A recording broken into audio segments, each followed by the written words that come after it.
I'm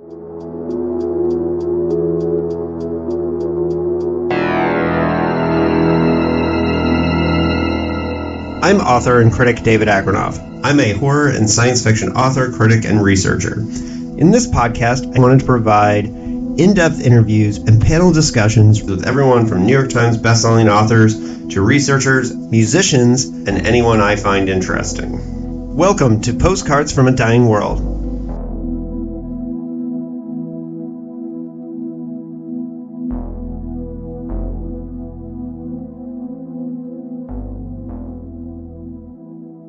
Hello and welcome to Postcards from a Dying World. I have a very special panel for you today. We're going to be talking about the work of Barry Malzberg and about 30,000 other names of pseudonyms and pen names that he wrote under, but mostly the ones under his name are the one. I mean, basically all the pseudonyms have been exposed at this point. But so we're going to be talking about Barry Malzberg. Barry Malzberg. One of the reasons why we're going to be talking about him, in my opinion, is that, and I've interviewed Barry before on the Dickheads podcast. I've interviewed both these fellows have been on Dickheads podcast with me before, but this is the first time they've been on Postcards with me. So I will introduce them in a second. But the reason why we're talking about Barry Malzberg is because there's plenty of studies about J.G. Ballard and Leguin and PKD. And, you know, some of us are writing those. But at the same time, there's not enough said about Barry Malzberg. And Barry Malzberg is one of the most punk rock, middle finger in the air science fiction writers you will ever read from the new wave.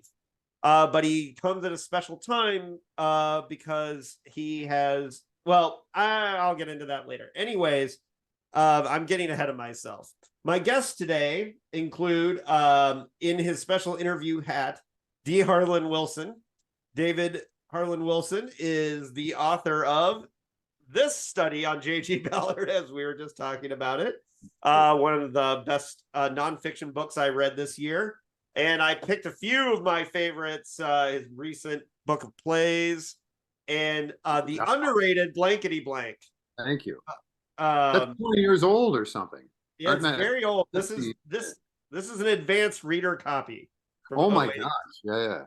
So, of course, from that era, I also love Dr. Identity, but I lent that book to somebody who refused to give it back to me. So I don't have it anymore. Well, I'll send you a copy. Well, that is also my wife's favorite science fiction book, not by Philip K. Dick. So, let's heavily influenced by Philip K. Dick was. Yeah, she's a tough critic, by the way. She does not like science fiction, but she really loved that book. James Reich is the publisher at Stalking Horse Press and the author of.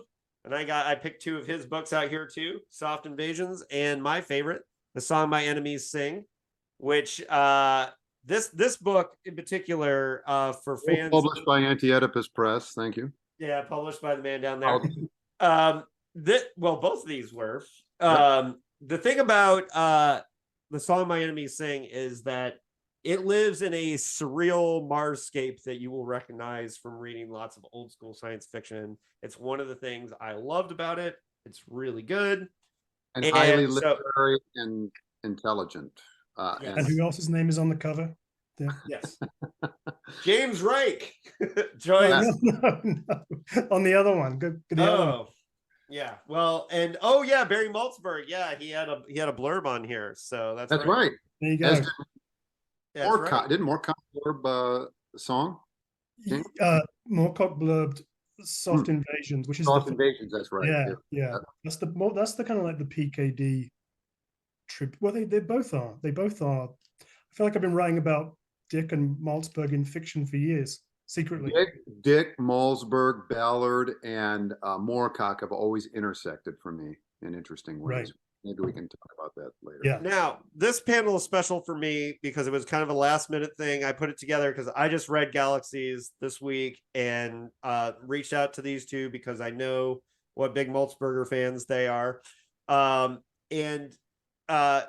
the funny thing is, too, is you're two of my favorite people to talk about this era of science fiction with. So this is my holiday gift to myself is doing this podcast. And it will probably, I'm probably going to hold on to this for a little bit because it's going to be episode 101 of the podcast. This is a very cool number. It's a very modest gift to yourself. Yeah. Well, I no. You should be more kind, more compassionate. This is very exciting for me. Now, Malzberg, I want to tell you my origin with Malzberg, and then I want to hear your origin with Malzberg, how you discovered him. Right on. One of my favorite booksellers in the world, who passed away a few years ago, Robert Garfat, who ran an anarchist and science fiction bookstore in Victoria, British Columbia, who I became friends with because I just happened into his bookstore and said, "Do you have any Norman Spinrad?" And it was funny because he said, "Sure, I have some Spinrad," and then he started talking to me and he's like, "Have you ever read Barry Malzberg?" And I had not, and I had never heard of him. And I walked out with this copy of Beyond Apollo on that particular day. And I've been a Barry Malzberg fan ever since. So shout out to my buddy Robert Garfat, who passed away a few years ago, for being one of the coolest booksellers I've ever encountered, because he was the one that got me reading. And that was, I believe, 2005. So I've been reading Malzberg since then. Not as long as probably some people, but that was my entry into him. David, where did you first read Malzberg? I gotta stop saying Malzberg. No, and the moment you mentioned that, I was thinking of it, and I can't remember when the first time, or what rather prompted me to pursue his stuff. I do know that the first thing I read was Galaxies, for sure. I read Galaxies, and then I moved on from there to Beyond Apollo. And then when I started Anti-Oedipus Press, that was years after. Right. I had heard, and again, I forgot through who, that Malzberg, because one of my aspirations through Anti-Oedipus Press was to republish good science fiction, or science fiction that I thought was good, and avant-garde and broke rules and all of this, that was out of print that I wanted to bring back into print. And Malzberg was definitely the first guy that came to mind. And, the first two I put out by him were Galaxies and Beyond Apollo. Right. So, that's how and then I was, I developed a relationship with him, and I've been in it since then. Yep. Right. James, how did you first discover Malzberg? It was, I would say 1997, I think. I was working in a bookstore with a guy named Stephen E. Andrews, who writes as. He put out this book on the 100 must-read science fiction novels sometime later. And but we were in conversation one day, and he knew that I was writing something. I guess it was notes towards a novel that came out later. I was writing something on suicide, and he told me to read Malzberg's Guernica Night, which he gave to me, and I loved it. I thought it was one of the greatest books I'd read, and I subsequently bought copies, lent copies to other people, and they vanished. People never gave them back. So that was the introduction. Then I really got into Destruction of the Temple. I really enjoyed. Really loved Galaxies. But yeah, so somewhere around 97, early 98, I was given a copy of Guernica Night, and then around the last sort of, I don't know, in any way kind of serious academic kind of period I had with Malzberg was around 2016, when I was teaching a class on science fiction. I included him on the reading. I actually included Galaxies on the reading list. I have none of those notes, so that's not going to help me today. The other thing was, so the Malzberg was such an immediate and powerful interest because I was really into, I guess we'll talk about this because his name will come up. Norman Mailer was one of my other big heroes in prose fiction, and I realized immediately there was something aligned between Malzberg and Mailer in his best stuff. So when I came to do this book on suicide, my first novel, it was I, Judas, Malzberg's in it and Mailer's in it. So that's kind of like, that was 2011 when that happened. So he's always present. Like, he's literally in the book of I, Judas, and he's kind of unconsciously present in all of them, I think. And what I think also David draws both James and I to Malzberg is he makes an effort to manifest different voices. So if you look at let's say Galaxies versus Phase 4. Phase 4 is a popular science fiction mass market paperback novel that was adapted into a film, I think in the 70s, right? I believe it was a film first. I thought it was a novelization, but maybe it was a novelization. Okay. Hold on, I got Michelle. Might be even better though if he's doing novelizations, and then producing things like Harovitz World and Galaxies, which are the farthest thing from that possible. So I respect his. Yeah, it was based. It was a novelization, which is really interesting. Okay. It's the only one he did. Right. Oh, really? Yeah. I mean, I remember reading, and I was. It's a really obscure. It's not that interesting. It's an obscure compared to other Malazberg books. Has a great cigarette ad in it, by the way. Oh, they all do. Those cigarette ads are great. They're in all of them. You know. Yeah, well, right, and he does channel different voices and had all kinds of different pen names and things that were going on.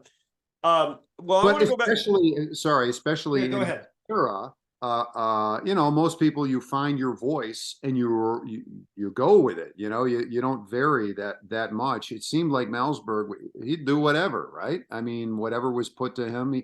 Yet at the same time, try to maintain or assert his authorial voice. While acclimatizing to other publishers and editors and doing what he's told, so to speak. You know what I mean?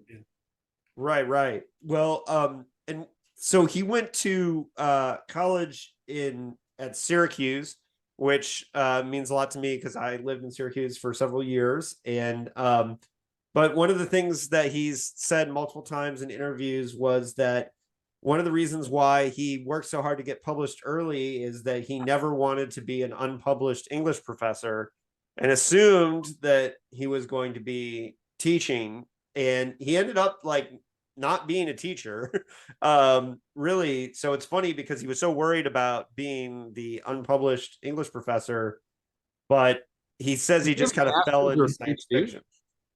Does he have a master's or a PhD? That I don't know. I don't know. He did go back to Syracuse. He went back to Syracuse for a graduate degree of some kind. He probably has a master's. Yeah. At least. I don't know.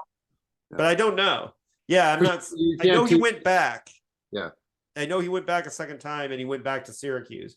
But he started publishing.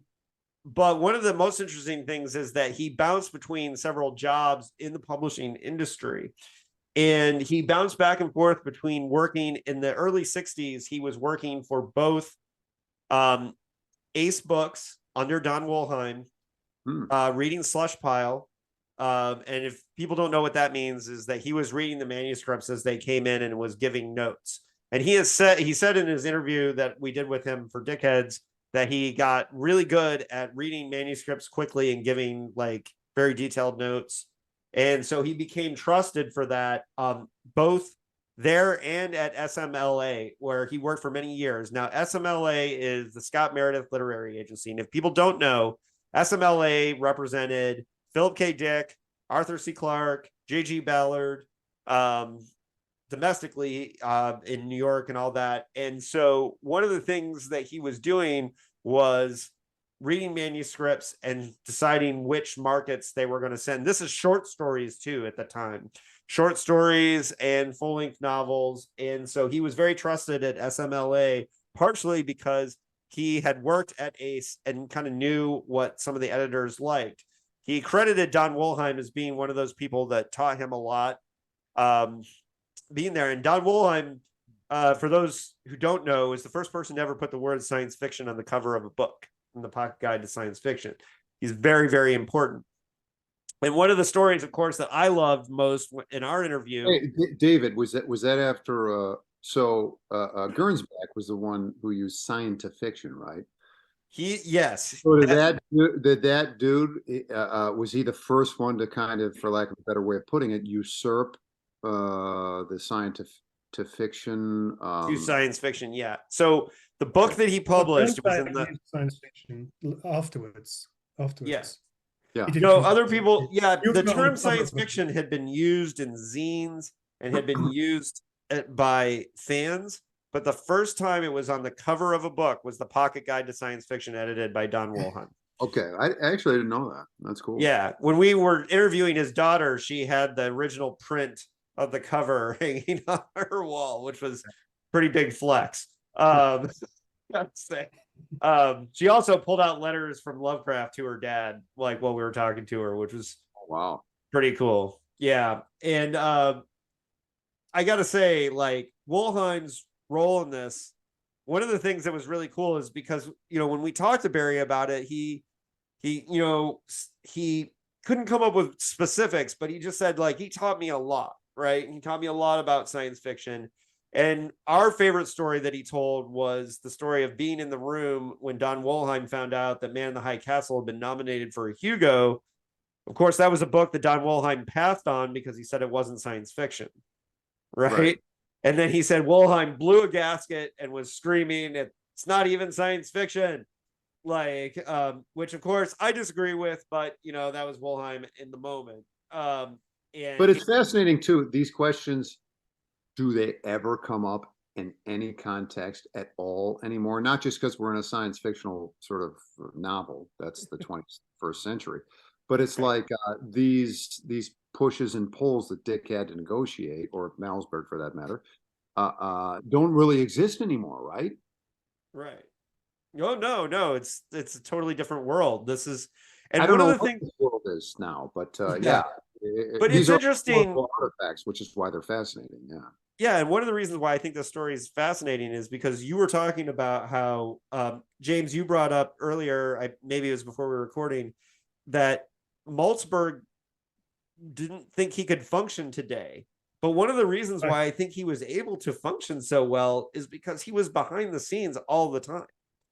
So, Dick famously said his first audience was Don Wollheim, that he wrote his books for Don Wollheim in the beginning. And think about that. Malzberg has a seat to see what's getting rejected, what's getting accepted, et cetera, et cetera. I'm sorry, James, go ahead.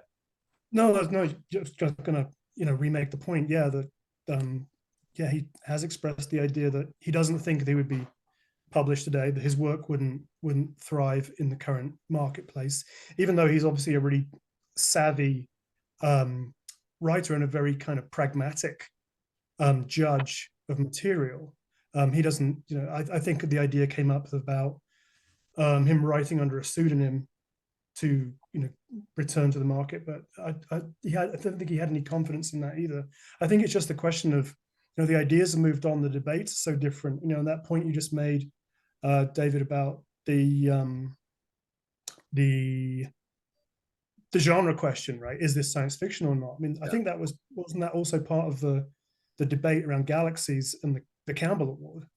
Beyond Apollo and the Campbell Award was basically some people saying this doesn't even really stand as science fiction. This is some kind of scatological postmodernism or something like that. I don't think people use those terms. Maybe scatological, but I mean, it's certainly Malzberg.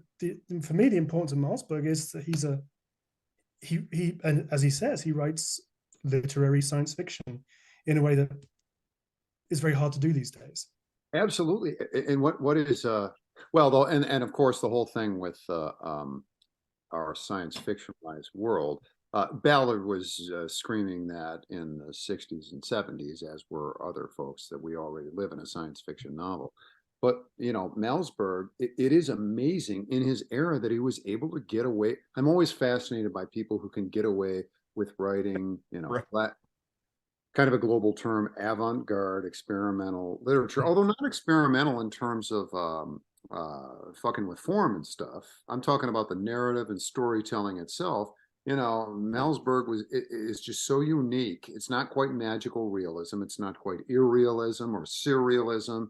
It's something really uniquely Malzbergian that both uphold certain codes vis-a-vis science fiction, but at the same time makes concerted efforts to meta-referentially diverge from them. And he does it so uniquely in such a way that I haven't seen from other authors, and I think that's why we like him, right? I think that's partly because of the way he's I mean, it's not like a life raft, but I think he's kind of very clinging. He's clinging to the idea. He's attached to the idea of literature, right? Of literary form. You know, Galaxies. I was looking through Galaxies, and it has, you know, among the kind of ironic shout outs, you know, I wouldn't want to call them name drops, but the referential moments in Galaxies, let's say, to be more formal.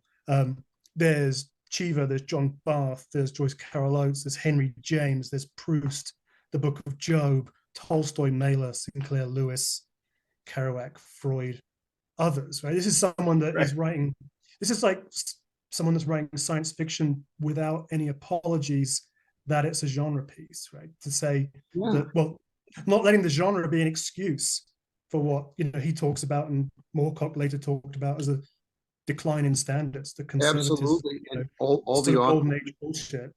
He's also pulling from, or maybe not pulling from them, but certainly aware of all the authors that you mentioned. I mean, Malazberg is very well read, very, very self-aware, very aware of the literary landscape in his era and now. And those are the types of authors that I gravitate towards too. Yeah.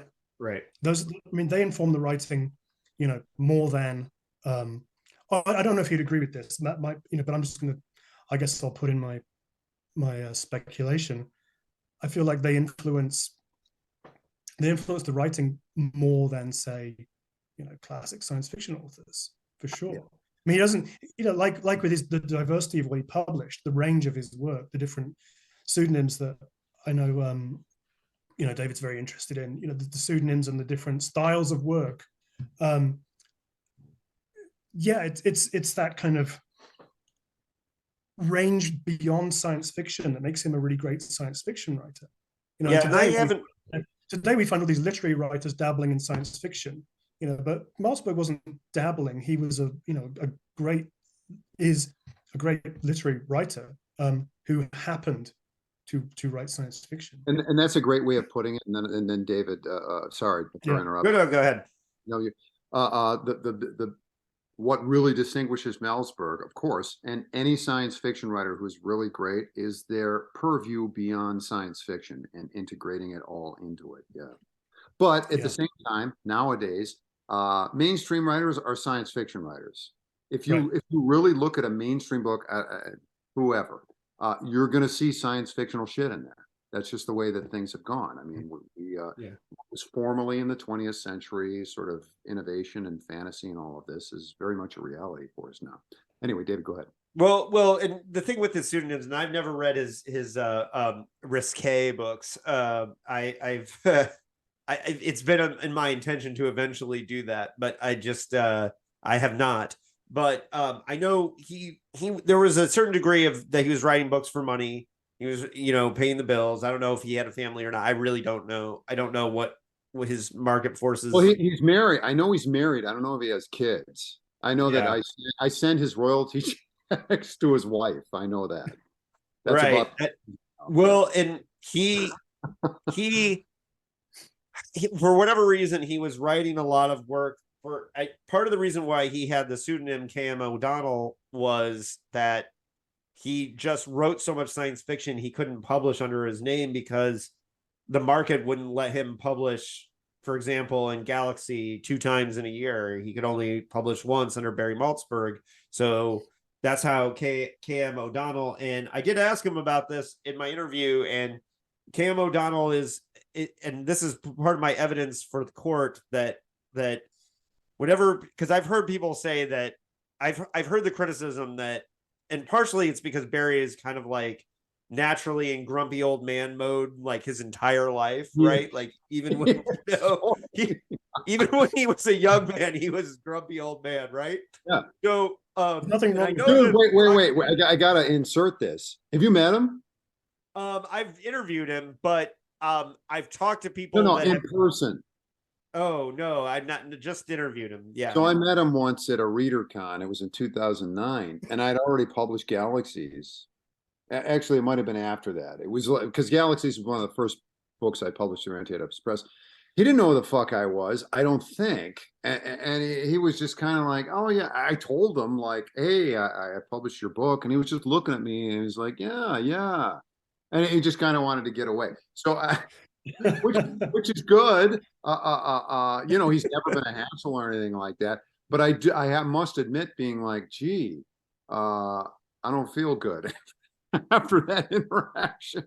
The person that he's always been perfectly pleasant via email and all of that. Yeah, go ahead. The person that F. Paul Wilson, who's one of my favorites. He's a nice guy. I met him. He's good. Paul's one of my heroes, but Paul has known Barry since as long as he's been in the industry.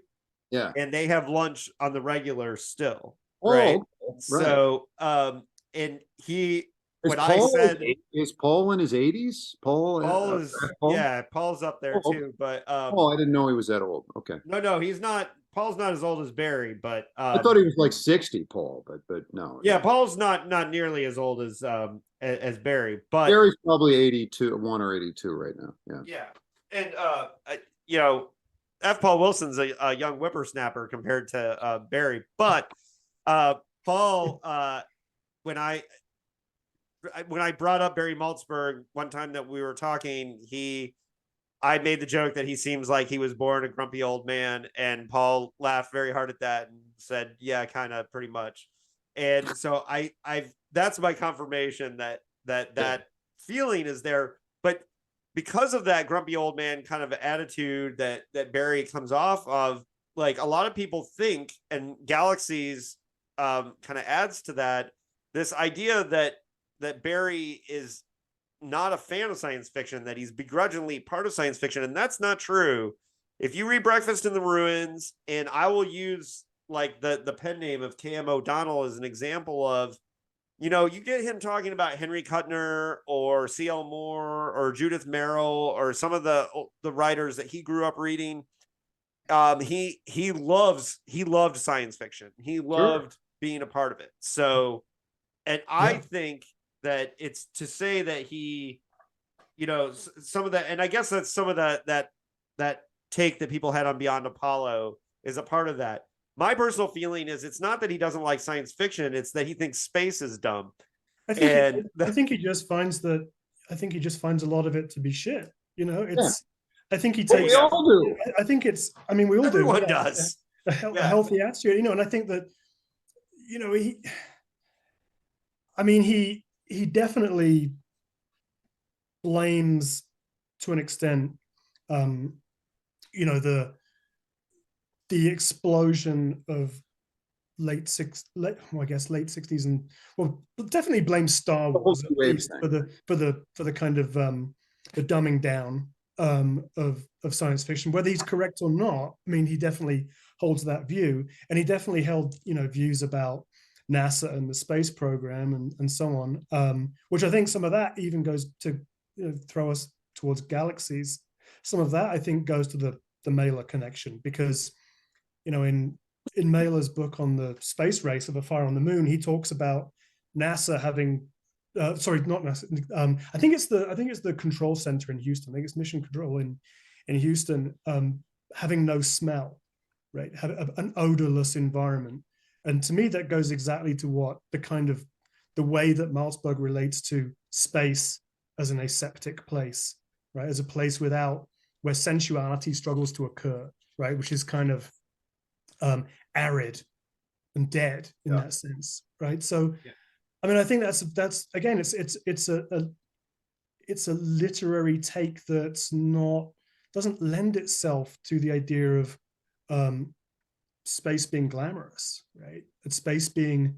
He's also writing at that point where he's wrote the new wave people are writing at a really interesting point, because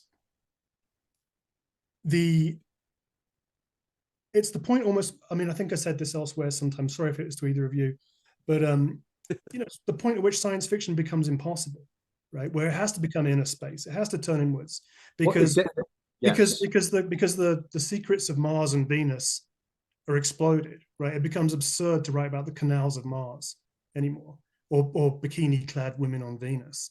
It becomes a ridiculous concept. So, that between that, sex, drugs, and rock and roll, and the general turn towards a kind of, a literary form in science fiction that never had a modernist period, that skipped modernism entirely, It suddenly has to grapple with this kind of delayed version of modernism, stream of consciousness, but also at the same time it's trying to do all the fragmentary postmodern stuff that he does in the metafiction that's in Galaxies, the referential stuff.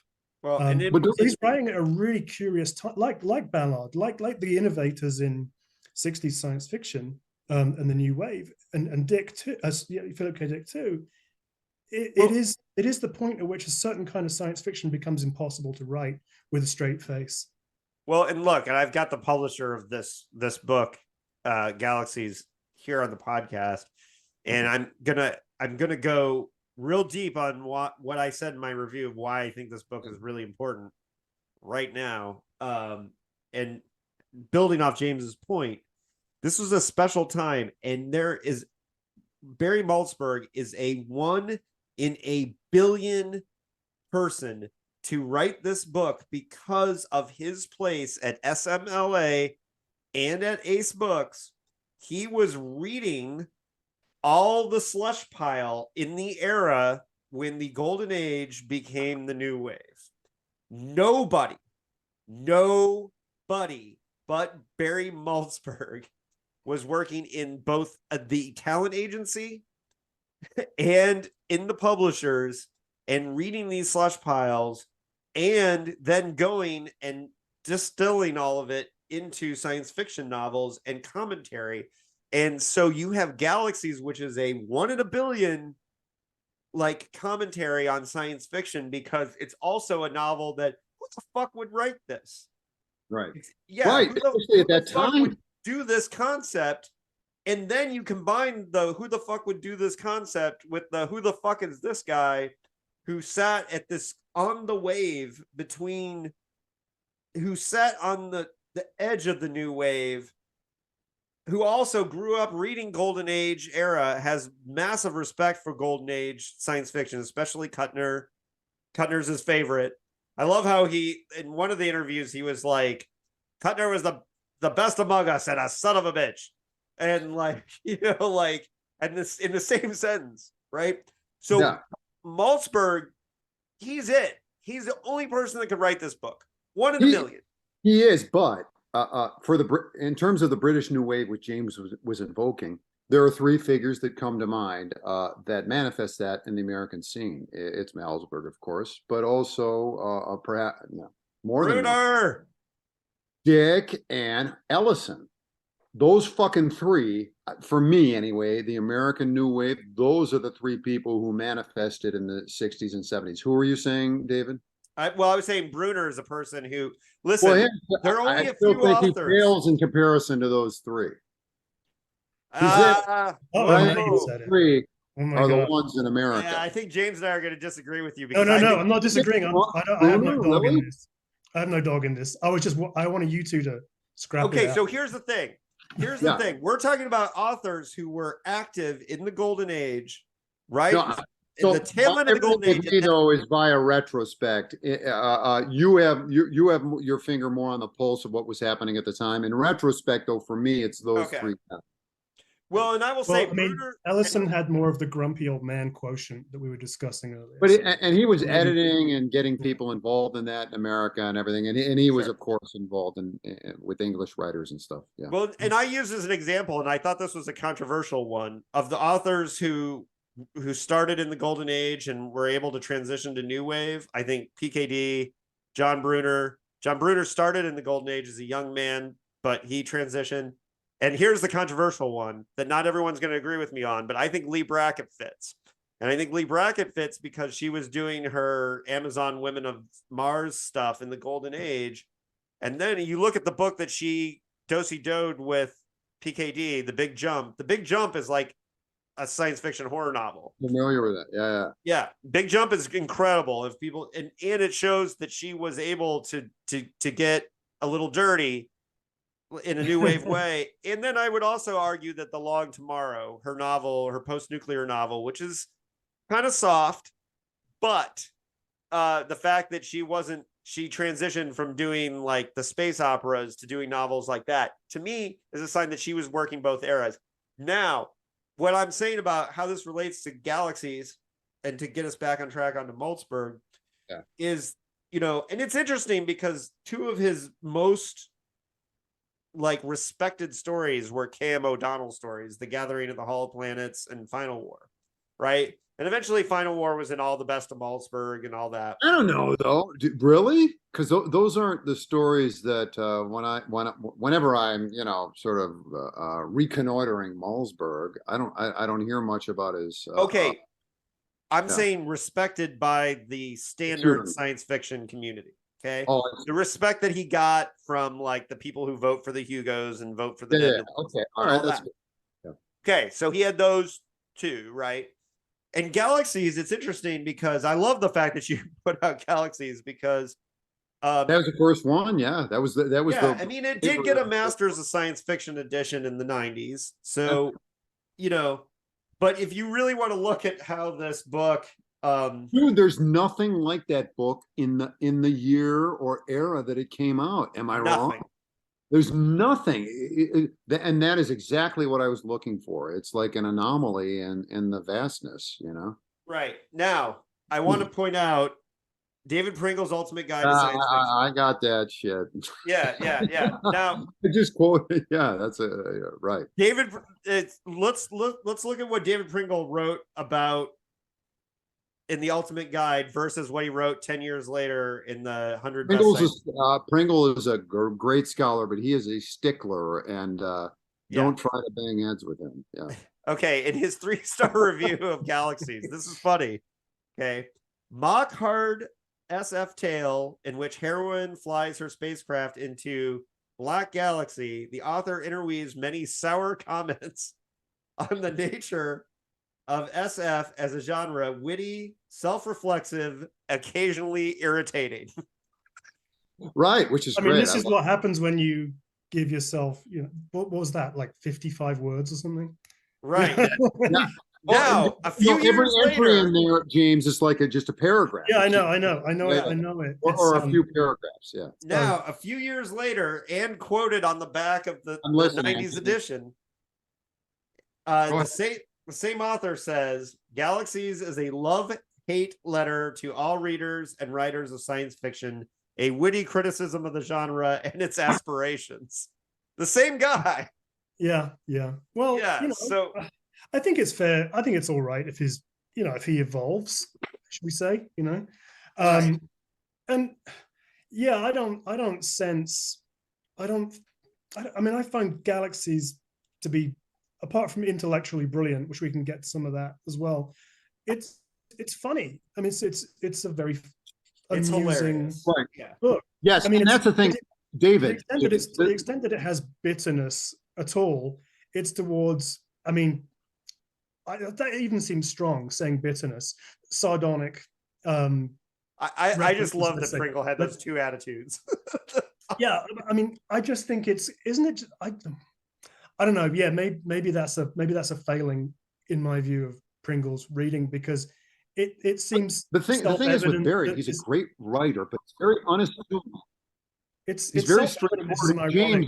James, no offense, you and I are as good as, or can be as good as or better than Barry in terms of our prose and our writing. I'm sorry, these are just the contours of objective reality. The fact of the matter is, what fascinates me about Barry is his historical context, that he was able to pull that off as a very capable writer and creator of prose. It's melodic prose religiously. You know what I mean? But at the same time, it comes off as very colloquial and he's like, I'm gonna fuck my imagined wife in the ass. I'll be right back. You know what I mean? It's like just crazy stuff that happens here and there. But he articulates it in a way that is absolutely accessible, but at the same time melodic in his prose. And James in particular is very good at that, which is why he's a great subtextual writer. And I think absolutely. That's it. I don't mean this in a negative sense. I think it's unconscious. All books have an unconscious, right? Just like films have. There's an unconscious of the film that comes together as it's created. In the unconscious of Malzberg's books, there's a kind of erudition and an ironic. I think many of his relationships with the things he writes about are, let's say, ambivalent rather than ironic, because let's say a couple of examples, if I can just, you can indulge me for a couple of seconds. So there's this great, which chapter is it? I think I wrote it down somewhere. There's a great chapter. It's one of the early ones. Where did I write it down? Oh, I made a note. It's chapter 11, where he introduces Freud. In Malzberg In book? Galaxies. Sorry, in Galaxies. In chapter 11, he introduces Freud. And in the unconscious of the book, or in the subtext of the book, the argument about the tachyonic drive is about both the libidinal drive and the death drive, right? Because the book is basically has this relationship with sexuality and morbidity, right? That's the thread that runs through the whole thing. And he's not exactly enthusiastic necessarily about psychoanalysis. It's just that he knows. It's just that there's an ambivalent relationship, some of the material that lives underneath it that enriches the book. And then later on, yes, he has this really great chapter. But it's always right. Don't you think it's always right too? I mean, it's right. Yeah, it's whatever he floats out there. There's always some kind of undergirded critique. Yeah, I mean, I think love hate is that thing that people talk about. It's almost a little bit too strong. I mean, I think that's too polar, right? I think there's something more interesting going on. He name drops John Barth a couple of times, as if he's kind of got this, again, as if he's saying something potentially cynical about John Barth, right? But he's also aligning himself with Barth. He is, because by simply invoking his name. Yeah, he is, and he does it more directly than we think, because John Barth in 1967 wrote, did this essay that folk might know called The Literature of Exhaustion. Yeah. And it was one of the first essays to really invoke, as all academic critics of fucking science fiction do today, invoke Borges, right? So Barth invokes Borges and the Library of Babel as one of his models, and he kind of has this idea. He has a sense that by the time he's I think he's got 4 or 5 novels written under his belt by 1967. And Barth feels at the time he does The Literature of Exhaustion that the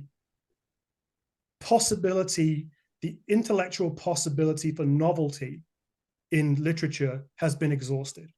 Like the experiments have been done, the newness has been done. And so that is what leads to the exhaustion.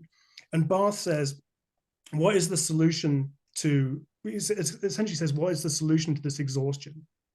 And the answer in Barth's essay is silence, right? Which is exactly the same formulation that Malzberg comes to in Galaxies. Don't you think, though, that part of the surrender of it? Yeah, and we'll get there in a little bit. I want to go back and talk about the fact that he like kind of lays down the law in the beginning that this isn't really a novel right now. It's a bunch of notes towards a novel at the beginning. And he has like 13 pages of it's not even narrative really at the beginning, where he's just laying, it's almost like he's teaching people about science fiction. And I think one of the things he mentions, he brings up the fact that, science fiction, he considers science fiction since its formal inception as a romantic subgenre in this country in 1926 with the publication of the first issue of Hugo Gernsback's Amazing Stories. And then he talks about how like it's always been about like not, either being able to control or not control technology, but he's very specifically dating the beginning of science fiction. He's not just saying like, oh, hey, it's since the beginning of science fiction. He put a date on it. Yeah. And he's teaching in these first 13 pages. He's teaching the history of science fiction, which is something that he'll get more passionate about in Breakfast to the Ruins. And we have a whole book of him talking about the history, which everyone who's interested in the history of science fiction should read Breakfast in the Ruins. It's absolutely incredible. Yeah. Well, now that's what was the original one? Breakfast in the Ruins is the sort of reprint of No, I don't remember. I only have Breakfast in the Ruins. I only have The hold on. yeah. Can Yeah. I just let me throw in a bit more one Sure. last bit on Barth. So Barth in 67 talked about himself, right, his own predicament, which I think is something that Malzberg kind of shares in relation to science fiction. Breakfast in the Ruins is a reprint of the Engines of the Night. That's right. With more material. Yeah. Okay. Sorry. That's Go ahead. right. So Barth talks about the state he was in 67. He was writing novels that imitate the form of novels by an author that imitates the form of an author, right? Which is kind of like what Galaxies is. Yep. It has that. It follows the, not only it does many things. It does many things chapter to chapter, but yeah, it follows that that ironic distance that Barth had in the literature of exhaustion. And there's a section. I'll give you this, and then I'll shut up about Barth forever. I promise. Right? You like that Barth? Do what you need to do. He so let me tell you where it is in the legendary. Oh yeah, it's press edition. You can find some of this stuff on page 128. You academics. I'm gonna get my copy. Are you going to read along? You nerd. All right. No, so he's talking about what has happened to the exhausted writers. He's talking about Tolstoy going crazy, Mailer running for mayor, etc., etc. And then he says, what's the best that a writer can do? And he says, cultivate a decent silence. And then he uses silence several more times. And then he says, at the end of the chapter, there is time, there is the rest of the writer's life, after all, in which to cultivate silence. Right. So it's very much, he doesn't invoke Barth and people like that just for the hell of it. He right. invokes it because it's the unconscious and the subtext of the novel, which makes all of Malzberg's without big, you don't have to go through this, wormhole labyrinthine kind of study. Things will leap out at some people and not at others. And, there's tons of shit in Galaxies that I've probably missed in my life. But I think one of the real pleasures of reading Malzberg is the intelligence in the unconscious of the novel, right? And that goes for me from the Freudian material, whether the very contest of drives is Malzberg, like he is in Beyond Apollo, being interested in Freud in an ambivalent way, or whether it's engaging with, Cheever and Barth and the postmodernists in a science fiction context, however ambivalently. Yeah, I don't remember. It's an and, it's not a but, it's an and all the time. Yeah. Well, and look, the feeling that you're talking about leaving the book with, I mean, it's funny because when he mentioned all those authors and all that, like, what I thought was cool about it is that it was so far away removed from the note version of the early part of the book that it was a great callback. It was right. Like you kind of forgot that he's being meta for a while because you're into Lena's story for a little bit, and then it kind of comes back, and that's kind of a neat way that the narrative does that. Now, I should note that every time Galaxies was mentioned in any type of way, I did this kind of thing because I wanted to go into it cold when I read it.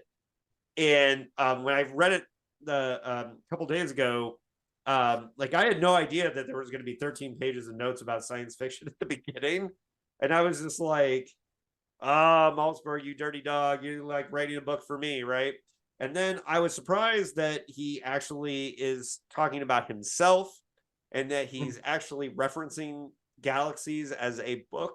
It's like, I've seen meta books where the author's kind of talking out loud, but actually describing the name of the book and doing those things and saying the author of, I think maybe it's a different book for those of us who know who Barry is and can kind of picture him sitting in his office with slush piles stacked around him, typing away. Is he the first person to do like a meta fictional thing? Well, no, like a concerted 20th century science someone who writes not exclusively in the SF genre, but who else? I'm trying to think right now off the top of my head, pre-60s, pre-war, I guess. Yeah. Went after a metafictional sort of impulse, the likes of which Barry did. I don't know if anybody did. I think he was like the first person to really do it. You know what I mean? To really talk about the title of his book. And look, it's funny because I just recently reread Valis for the podcast, and it's funny because like there are interesting books to read near each other because Dick is doing a lot of the same like Dick, things. yeah, but Malzberg went for the jugular. Dick just went for minor veins. Right. You know, I mean, Dick's meta was way more low level than Barry's, which was fucking right in your face. You know what I mean? Well, I don't know if I agree with that because in Galaxies, it's I will say they're like I'm they not disagreeing dismantle that the science fiction genre and editors. I'm not disagreeing that. Well, first of all, Malzberg did it 6 years earlier or whatever. Yeah. Right. So that's one thing. Two thing. I don't think Dick went. Well, Dick went as far as mentioning like Valis as a movie and like a fake thing. Dick was more into the narrative, like ingesting this shit into his characters, whereas Malberg was going after the apparatus in various ways. You know what I mean? Yeah, and what I will say is a little different, which gives an edge to Valis a little bit. And Valis is not my favorite PKD by not even close. No. So it should be noted that I'm not a huge Valis fan. But what is interesting?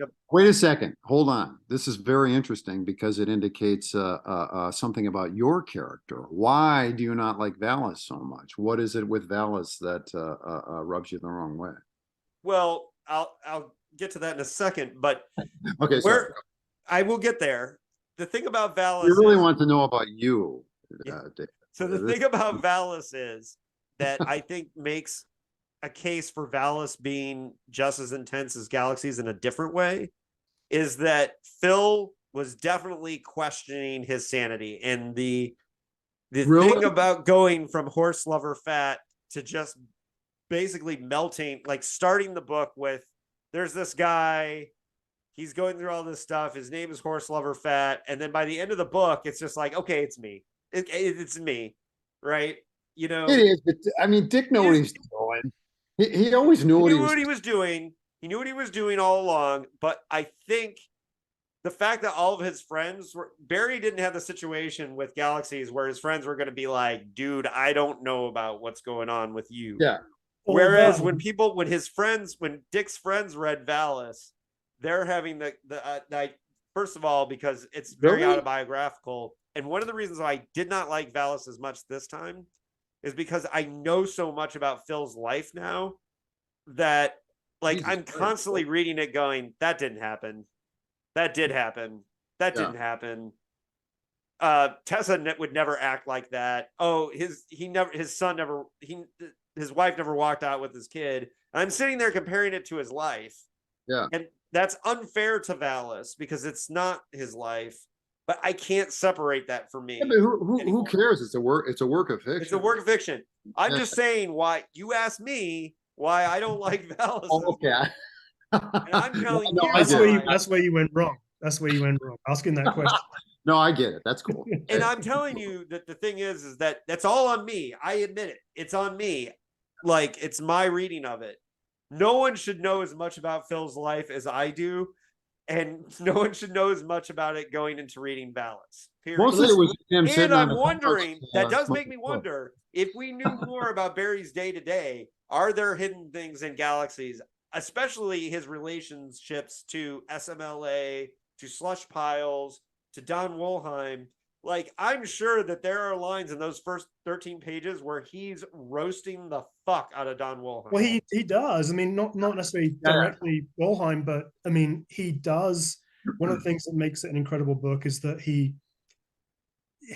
does. So you both, I think, referenced it earlier, the sort of polyvocal style that Malzberg can do, right? The idea is that he has this virtuoso technique where not only does he invoke authors A, B, C, and so on. And these kind of like anonymous archetypal science fiction authors who follow these kind of archetypal arcs into alcoholism, divorce, falling out of the field, whatever it might be.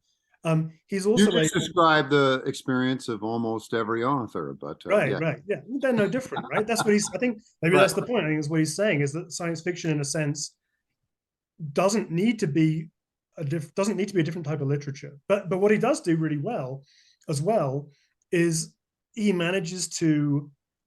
He talks about what would happen in hard science fiction and pretends that he can't do it, and then he does it. He talks about what should happen, if the novel was to take a surrealistic or picaresque turn, and almost says, yeah, again, this is he plays this kind of false modesty that this is beyond my abilities. And of course he does it, right? So he occupies all the different spaces that we've come to associate with the in academic overviews of science fiction. They talk about the hard, the soft, the sociological, the Freudian, the techno, etc. And all of which is old school.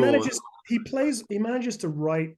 He writes every single one of those in this novel, while pretending that all the time, with this kind of bluff that he has, that writing this novel is beyond his abilities, right? And all the time, the novel is this kind of virtuoso demonstration of a person that can handle these different techniques.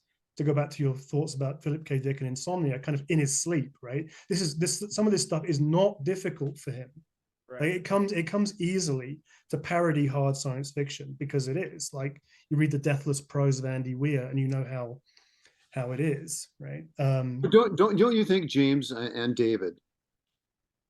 Honestly, I've been recognizing this more in the last few years, and I'm trying to perceive this, vis-a-vis the contours of objective reality.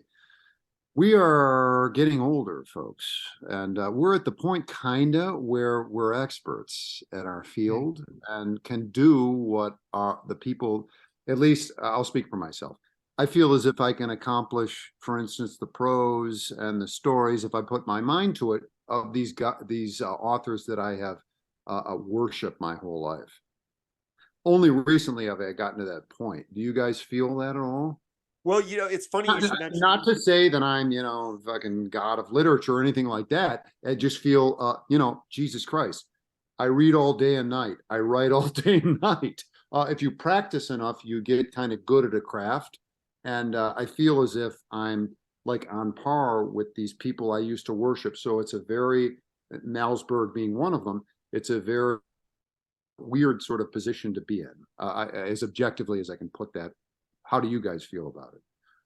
Well, look, my first nationally distributed book is coming out next year, and it's not in the same vein or genre or whatever, but there's a certain. Come on, you've been involved in the literary industry for years. I mean, yeah, I have, and look, and I feel obviously we all have lifeblood, and we're here for the long haul.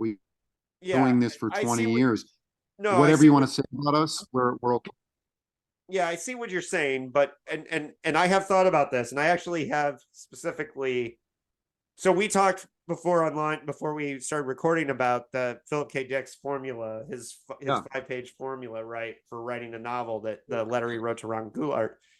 And one of the projects I would like to do after I finish Unfinished PKD is I want to write a sci-fi novel using Philip K. Dick's 5-page formula. And I want to see if I can, after spending 5 years studying Philip K. Dick and digging through his outlines, I'm going to try to write this. I don't know if it's going to work. Is it something in the vein of Philip K. Dick is dead, alas, or is it? No, he's not going to be in it or anything. But what I want to do is I want to see if I can write, after doing all this study, I want to see if I can write a Philip K. Dick novel. Like, it's not me. Dude, it's not my style. It's not my style. It's not anything. Three of us could do pull that off real quick. Seriously. Well, you bring two storylines together, and the three of us could write better prose than Philip K. Dick. That's how you do it. Be Well, easy. look, I've got some thoughts on that, and I've got to do that. But it's funny They're that you all should very mention imaginative. this because I've had the thought like, that's pretty presumptuous of me. It's not, I've thought to myself, am I not being humble or whatever? I know I can't have the imagination that he does. But what I'm trying to do. Well, hang on. I mean, James and I do. Well, hang on. And you do too, motherfucker. I don't see the difference. Well, look. I'm just responding to what you're saying as far as right. I see. And relating back to Malzberg, I think what you're trying to say is he was trying to get meta about like, hey, I'm here, motherfuckers. I'm here. I know what you've been doing. But he all was these years. unique in his era. We live in an era where everything is taken for granted, everything has been done before, so on and so forth. Right. You know? Maybe I got too personal in my response. No, you didn't actually, because the thing that strikes me as interesting about your thought about it, this is not a pile-on by any means, but I want to be supportive actually. Like, well, why would it be immodest to write to the Philip K. Dick formula, and it wouldn't be immodest to write to the hero's journey of Campbell? Right. There you go. Right. So that's true. That's not immodesty. That's basically. I should say this, James. One of the reasons I'm so excited about publishing you through Anti-Oedipus Press is you do Philip K. Dick in better writing. I don't know how else to put that. You really do. Your writing is better than Philip K. Dick, but most people's writing is better than Philip K. Dick. But Dick, in his era, is so unique and wonderful. And when I read him, I'm like, yes, this is what is going on in that era. Well, Phil would do shit. I appreciate it so much more because he's just like, fuck you. But at the same time, he's like, I want money. I don't even know how he manifests this. He wants money, but at the same time, he's like, I'm going to write against the grain. It's crazy. I don't know how David feels about this. Mainstream novels at the same time. Yeah. I don't know about how host David feels about this. Dr. Wilson. Yes. Dr. Wilson. I don't know how the other David feels about this. But when I remember, I was really excited because I had Do Androids Dream of Electric Sheep was on the same syllabus that I did with Galaxies, and I don't think great books to teach again. Yeah. But I think this was to a creative writing undergrad cohort. Yeah. I think many of them, even if they didn't say it out loud, had the experience the first time I read Dick. And I think maybe this is an age thing too. Let me hold that thought for a second. I was surprised by the prose, right? In the sense that I think Dick, maybe this is to you, host David, maybe one of those people that it's difficult to read the prose, not in the sense of it's intellectually difficult. One of the things that helps in reading the prose is to know something about the person that wrote it, because to me the prose has this personality. Well, so does Malzberg, right? But it has, or any good writer, any good forceful writer in a sense, that there's definitely something that my undergrads, I think, thought this is quite simplistic prose, but you can't it's one of those examples where that Swedenborgian drug-taking nutbag Philip K. Dick kind of is important to understand, and the person that really is humorous, right, and has this personality, right, that is inseparable from. He does have this. What would you call it? Like, I'm struggling for the right word. He's kind of like, he has this holy fool. He has this holy fool aspect that plays into his holy prose. Fool. Yes, that's a good way of putting it. Well, and look, if you look at in a Shakespearean full way, because sorry, David, hold on before you chime in. Just to an addendum to what James was saying. Dick was, whatever you want to say about him, all his drugs, whatever. Fucker's prolific. He just puts shit out again and again and again, and I don't care. I respect some of the worst moments of his life. Yeah, right. Yeah. If you're a filmmaker or whatever, a writer, what goes on behind the scenes, who gives a shit? What matters is what's on the page and what's on the screen. And Dick was all about that. He was just like boom, boom, boom, going after it. Okay, fine. We can quibble with some of his prose or storylines or whatever. You cannot discount his opus. It's not an oeuvre. It's a fucking opus. It's a totality. Well, it's a totality, right? And so, yeah. like David mentioned the exegesis earlier when we were offline, and it's like you kind of have to look at this this really intense Gnostic self that's going on behind some of the holy fool errands of some of the delightfully kind of goofy prose at the same time, with these really deep, with these kind of profound ideas. And I love his goofy. I love the delightfully goofy prose, like in Ubik, the whole the urinal thing, like you're upside down or whatever he said in Ubik. You know, David. And he's like he does weird things with capitalization in Ubik too, in that scene, and fought to keep that when his editor was like, "Oh, I got to fix this," and then he's like, "No, I did that on purpose." But he also his most prolific period of his life, November 1963 to April 1964, leaving Anne during that period, moving but in also and doing out of her house, touching speed to his tongue every 2 seconds too. And wrote the outline for Zap Gun, wrote 3 Stigmata, wrote fucking Crack in Space, wrote Penultimate Truth, like all in that 5-month period. And it's like it's insane that he did that.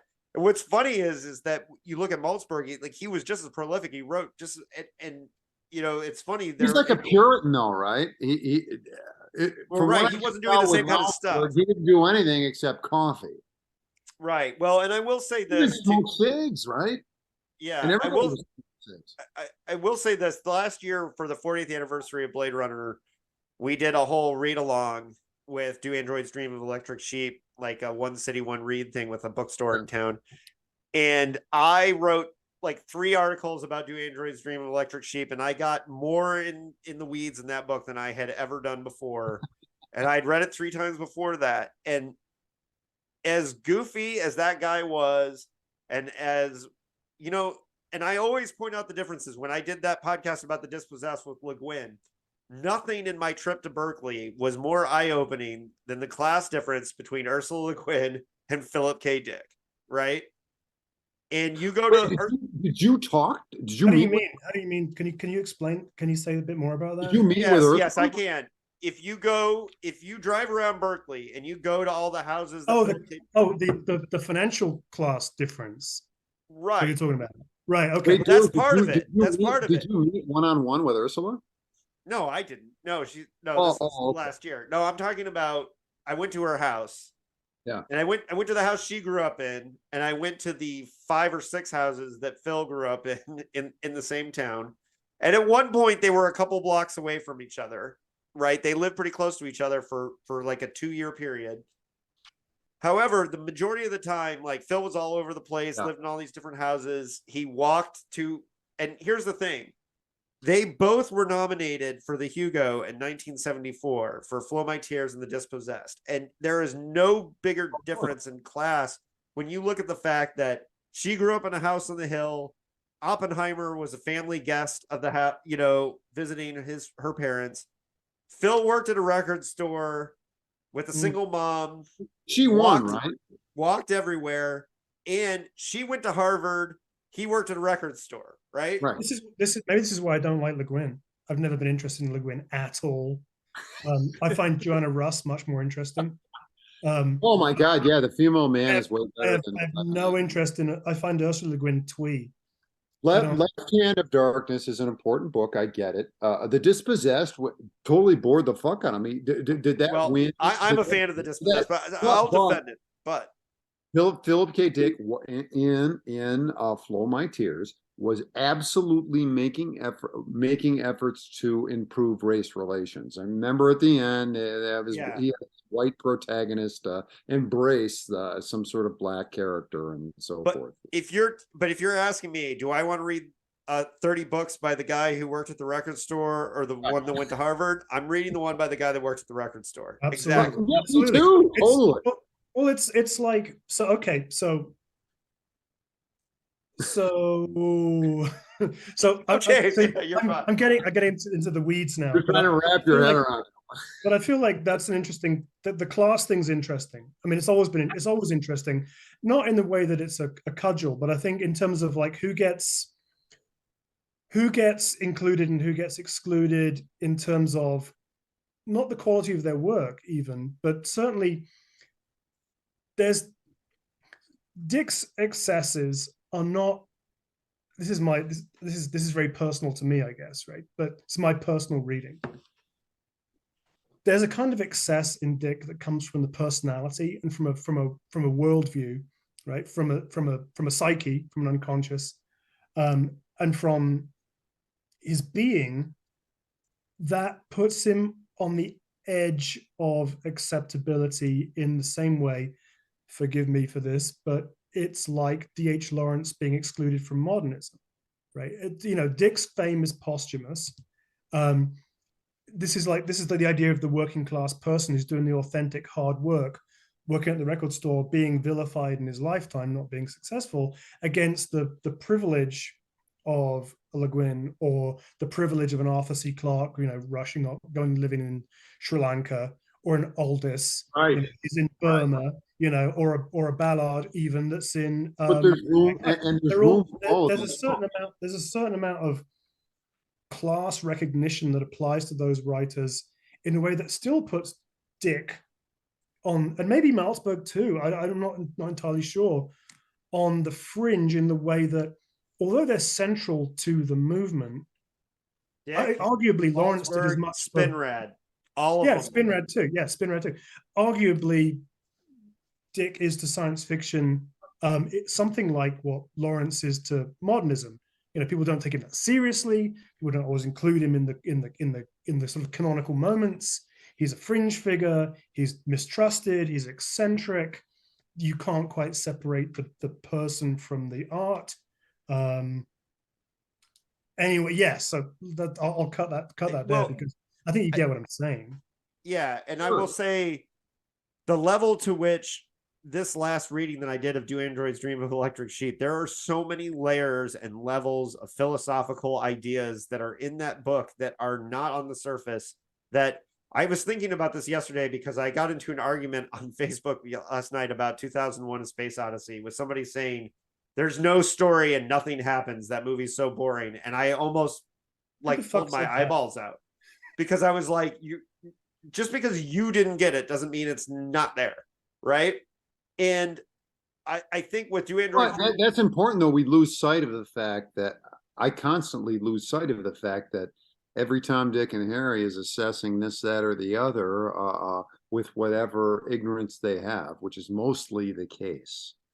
And most people, David, you and James and I, all we do is fucking read. We've been reading for 30 years. We kind of know shit. Most people in this era do not do that shit anymore. They're on their Instagram and all that shit. We're a dying breed. And I know people don't like to hear that old man fucking shit.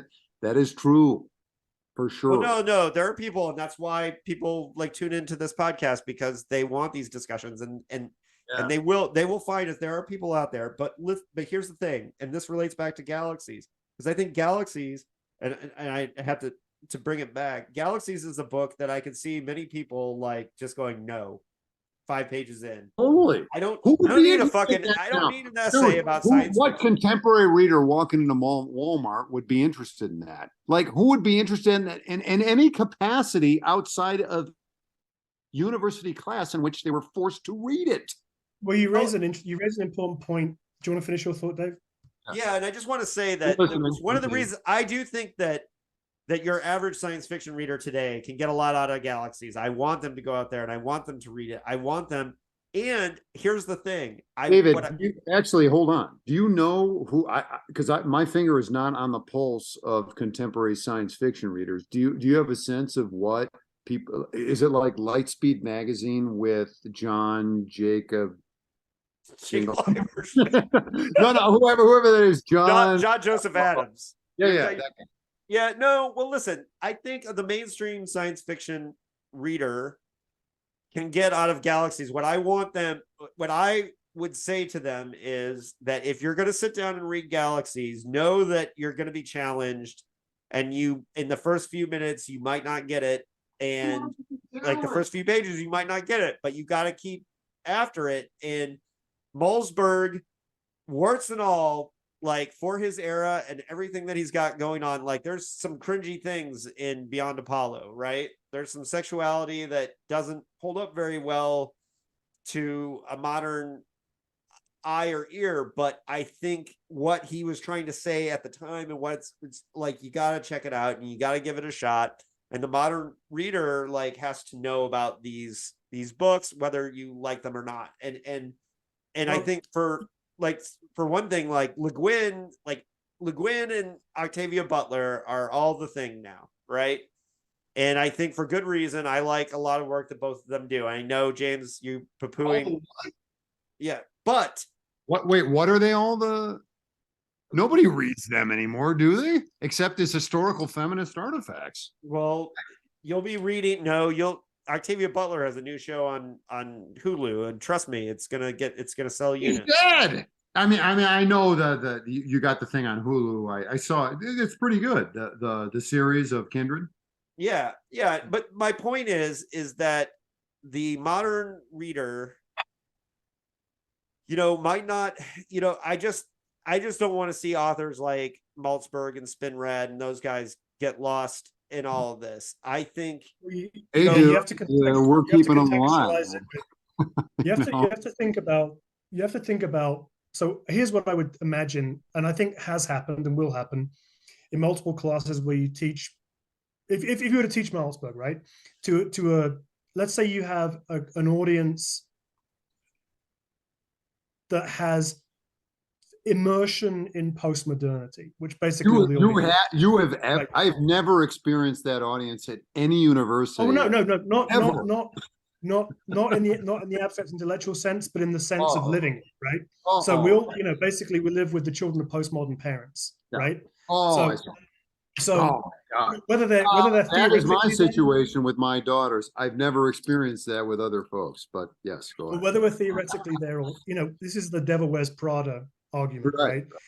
Like, there's the academia, there's the cobalt blue that is out there, then there's postmodernism as it's lived. So it's kind of harder for people to grasp Malzberg pro today, because postmodernism is taken for granted. The things he's referring to, that the experiments, the risk is not perceived as risk, and I think that's probably what affects a lot of readings of experimental literature in general. Is that, well, you get to write this in your MFA class because someone went to trial for it 100 years before you, or somebody went through penury as a science fiction writer 70 years ago to give you the privilege in your class to take this for granted and not think that it's difficult or experimental. But in 1972, 75, 68, 51, whatever the case in point might be.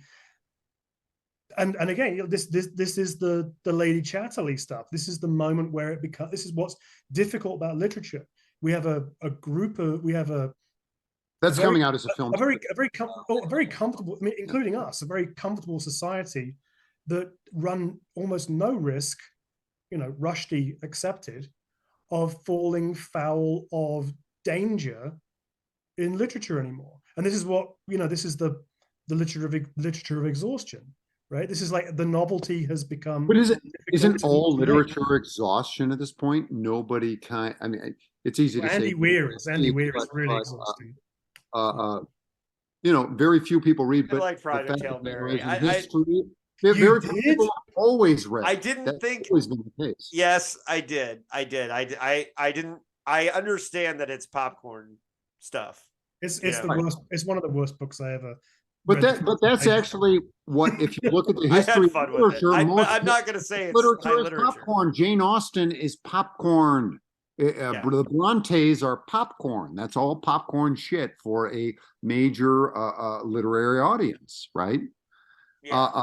But my question to you guys is, like, Geez, and honestly, David, as you continue with these podcasts, I think it would be interesting to continue this discussion. It's like I don't know. I feel as if every year something is lost, but as Marshall McLuhan, I am a firm believer in this. With every amputation, there is an amplification.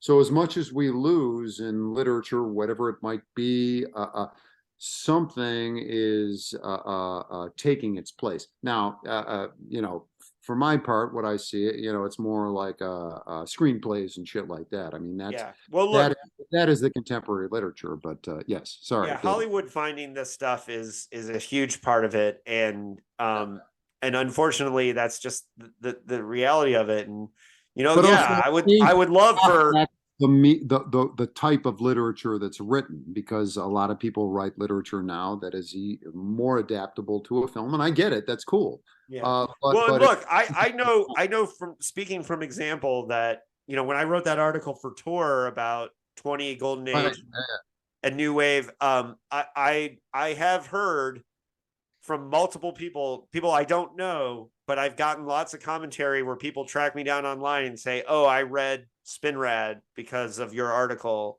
Right.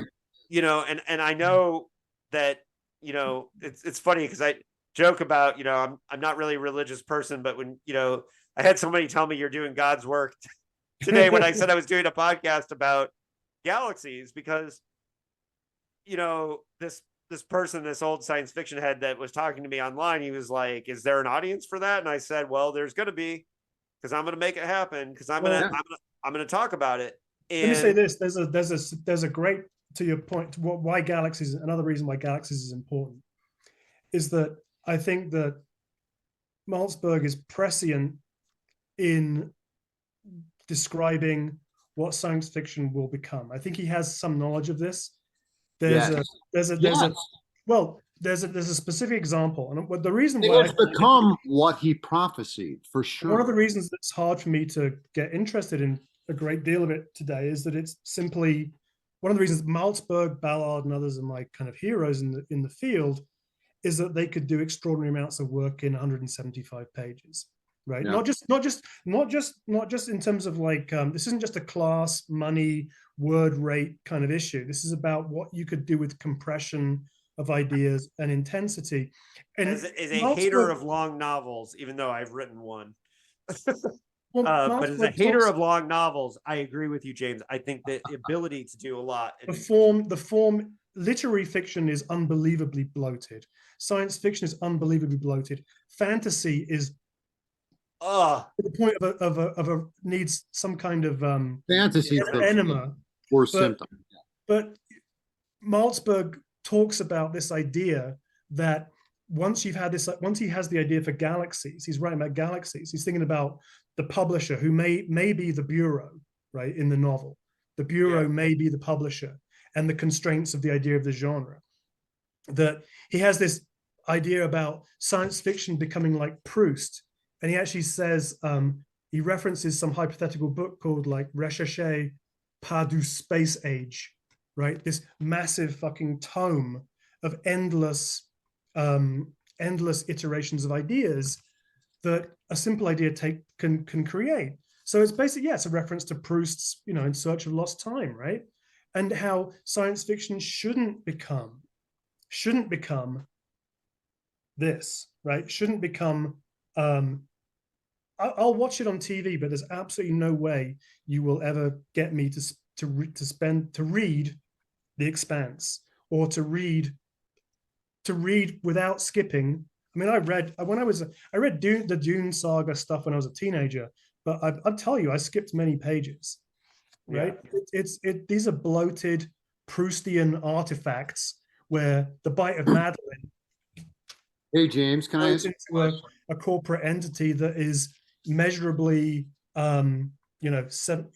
between 700 and 750 pages each time. It's corporate doorstop books. And speaking of somebody who held at Fullerton the Dune manuscript in his hands, he cut out a lot. Really? He cut out a lot.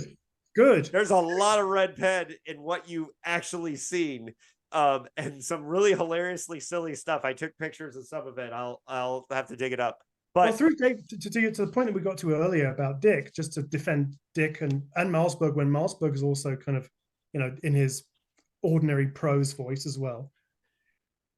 I had the same experience with going back to Dune years after, decades after reading it, and for better or worse, mostly better actually, my vision of the novel had been Lynchified, right? So it had a kind of here are some Giga leftovers and some darkness to it. It's still got the great stuff that is left out. It's still of a lot of the new movie. It's still got the latent, the almost incestuous homosexuality, the drug use. It's still a very kind of decadent book. But Herbert's prose, when you read, if you try to return to Dune as an adult, is thin, right? Thank you. It's thin. It's thin and expensive. Lynch fucking elevated it, but he was constrained by production bullshit. But at the same time, even that new Dune, it looks real chic and is, I think, nailing it. But I'm with you all the while. I have some things to say, but David, go ahead. No, I just when that article, when my Tor article came out, I don't know how it looked for, but Tor is the publisher, Tor Essentials, of Void's Captain's Tale, and I did talk to somebody that they saw I know through the grapevine that Void Captain's Tale got a jump from my article. Like, people were buying it. Oh, now, in relation to that, one of the reasons why is because I said it was a better anarchist novel than The Dispossessed, but it will never be called such, right? Yeah. And you guys read The Dispossessed? I've read it multiple times. I've been on a podcast about it. I actually, I would highly. You like it? It's so boring, dude. I like it, but here, I mean, Jesus Christ. I don't see. First of all, I admit I like that kind of science fiction sometimes. Really? So it's not my favorite. That doesn't come on science fiction. But listen, here's the thing, and Yeah. I will say this: I was on Hugo's there to cover The Dispossessed, and it was right after my Berkeley trip. And a lot of people think that it's the best podcasting I've ever done. Was breaking, because I did a lot of the that's breaking cool. down of Dick Making a good and, book to do a and good Leguin. podcast. Well, yeah, I know, but You were into it, yeah. I am into the book, but Cool. here I have a specific reason why. I mean, I got into it partially. I just remember not liking you that much. Yeah. Well, here's the thing. Leguin, that The Dispossessed is an anarchist 101. So here's the thing. I think she wrote a masterclass in anarchism with her novel called Always Coming Home. Always Coming Home is a better anarchist novel. It is it's like the Silmarillion. It's almost unreadable fantasy novel, right? High praise. But the politics in it are really awesome. And I see what she was trying to do. It's just at the same time, like, all right, I see what you're trying to do, but I'm not sure. I feel the same way about Brunner's Crucible of Time. Now, I need to reread it as an adult. But when I read Crucible of Time, I was like, wow, this is insane. This is really weird what you're doing. I don't fully get it. Maybe someday I will. Everybody we're really sprawling a bit. But everybody knows the Left-Handed Darkness, right? Left-Handed Darkness. That's her most famous by far, right? Yeah. Don't you think? I mean, by far. Dispossessed is the second. Left-Handed Darkness is a great book, very innovative in its era, so on and so forth. So boring. I mean, I must have read that book fucking 20 times. I don't find it boring, but like, all right, I get it. It's good. But I might as well be reading sort of nonfiction and stuff like that. I would guess to this interesting thing you said about the anarchist stuff. Yeah.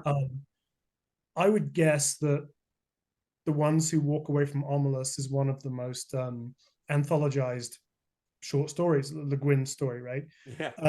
But it's sorry, James, which one? The Ones Who Walk Away from Omelas. Okay, yeah. I don't know. I pronounce it that way.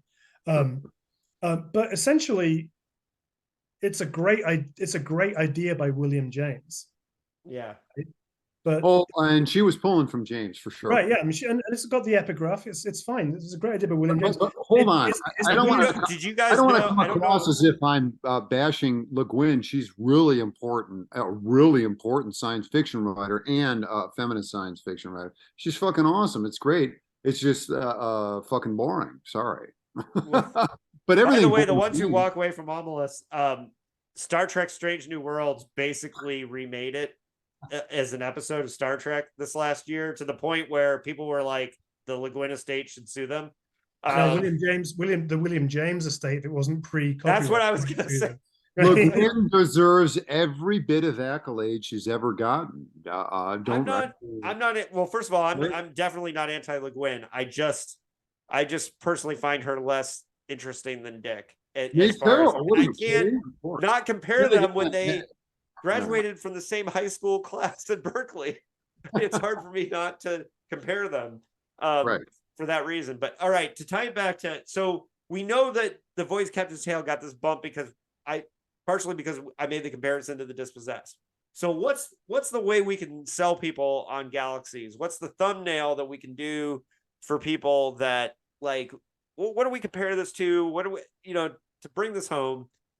Like, I feel Galaxies is the meta commentary on science fiction that I think that's what's, I think the idea that you start off with a 13-page essay about science fiction and then it sort of morphs into like a surreal story is such an amazing thing. I'm glad I didn't have it spoiled for me, but I don't think you can spoil this book. I think even if you know what you're going into with it, it's going to be like a really amazing experience. I'll give you a concise explanation of why I published it, and then James, you go ahead. Go ahead. It's very short.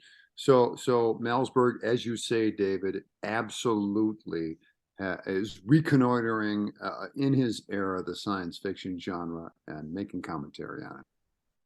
I still think it persists into the 21st century and is absolutely as relevant now as it always years later.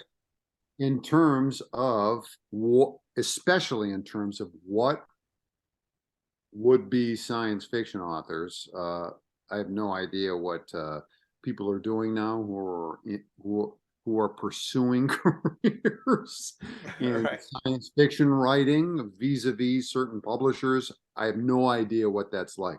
I have an idea of the landscape of the small press and the academic press. Beyond that, I don't know what the fuck's going on. The only other thing going on really are other small presses and the big six. So there's not much else going on, but whatever. It seems like there was more going on in the 20th century, especially when Malzberg was active. But nowadays, he's still not just relevant as an historical artifact, but frankly, for the condition of the science fiction genre as it applies to human ontology and the human condition in the 21st century. That's why I'm really interested in them. And that's a good, concise fucking, man. I don't think I skipped a beat there, right, man? Yeah, no, you did very good. No, and I will say, and I can't believe we got this far into it, but it was originally published by Pyramid, and we didn't talk about that. But Pyramid was a sci-fi imprint spun off of an erotic book line. So, yeah, right, because he used to do that too. He just wanted the, he was because they were like this erotic. I can't remember the name of the publisher, but they did Zap Gun. That's why I'm familiar with it. But that they, I think his name was Don Benson was the editor. They hired from, they took away from one of the other sci-fi lines, and then they were like, "Here, start a science fiction line."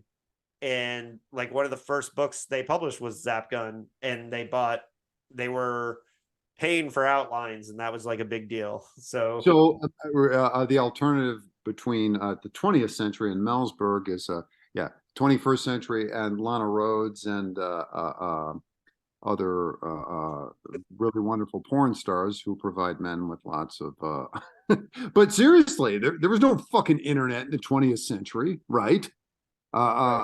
People relied on that text and whatever penthouses they could get, men did anyway, they could get their hands on. It's a completely different sort of, I don't want to say toxic, it's just different Actually, there's more potential now than there's ever been. It's just weird to think about the science fiction genre, particularly Malzberg, in this context. I don't know what he thinks about it, but in any case, James, your thoughts? I think is this in, maybe I wrote this in the intro to Beyond Apollo that I did for you. That That's right. I think Right. Galaxies is the Yeah. I think Galaxies is the best book about having an idea that exists. Right. So it's not just the idea of metafiction. I think it's like it is a great book about having an idea.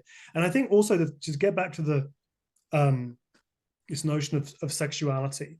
Maybe Malzberg's background is vital to, like other new wave writers that sort of followed I don't want to call it, more followed mainstream literature, right? Followed mainstream literature. But you've met Malzberg, Malzberg, right? Malzberg was able to write about sex in the way that Gernsback didn't want anybody to do. But right? you've met him, right? No, I haven't. No. Well, you've seen him. Is it? Yes. And I know, David, you have. This is about sex. You don't want to picture this dude having sex. So it's so. I mean, no offense to you, Barry. It's too late. It's too late. It's too late. He's. It's sorry, too late. go on. No, I've seen it. All right, go ahead. Sorry. Or whoever this simulacra might be. The Barry sex simulacra. Barry, you're if he ever listens to this, of course, we all love you and your prominence. I don't want to see any of you guys having sex either. You know what I mean? It's like, but at the same time, it's in some of those books, he's very, he takes it to a place. Frankly, James, you don't take it that far, and I don't think you do either, David. I don't like writing about sex. It makes me uncomfortable. Yeah, I usually. Even when I write it, a lot of times I cut it in the second draft. Well. No, James, I've read all your shit. There's not that much sex in there. Sorry. Yeah, but it's the intensity, and not the right. You build the intensity. It's the quality, not the quantity. Right. Exactly. But no, Malzberg's important. Malzberg, if he hadn't been known generally to folks like us, and I guess other people, as Campbell Award-winning science fiction writer, could have been in that group, should be in that group of people like Borges and Burroughs. Absolutely. That allowed people to look at science fiction afresh, right? He just happens to be doing it from the inside. And he's doing it from the inside because he's read, because he's the inside, the outsider inside, right? So dude, he is the Borges quality of science fiction, for sure. But he has that quality that is so Gernsback's, admonitions against sex were the worst things to happen to the genre ever. Those early editorials, they basically they created the juvenilia of science fiction. Gernsback's own hang-ups about that thing. I'm so glad that in our first issues, our readers weren't interested in the sex appeal type story, right? That he was setting himself away from the pulps and other literary forms that actually embraced sexuality as well as technology. It took a long time for that to come around. It took until the new wave, essentially. And Malzberg is fantasy and science fiction. Yes. Voucher.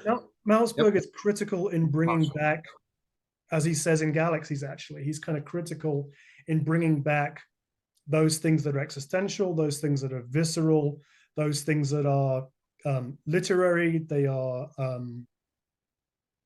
of the body, of the general of a general sphere of literature, not treating the genre as a second-class genre.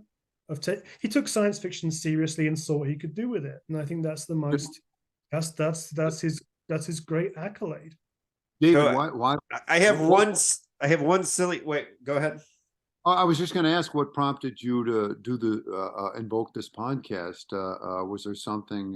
Well, I'll get there in a second. But what I will say is that Barry mentioned we should also mention Horace Gold and Galaxy Magazine, because Galaxy Magazine was really important too, and that was Barry's favorite. That was PKD's favorite. That's why his cat was named Horace. Yeah, he didn't love the other stuff. Yeah. Yeah. And so they those two editors, Tony Boucher and Horace Gold, like really changed, like undid the things that you're talking about, James. Same I thing think. with Alfred Bester too. They were contemporaries.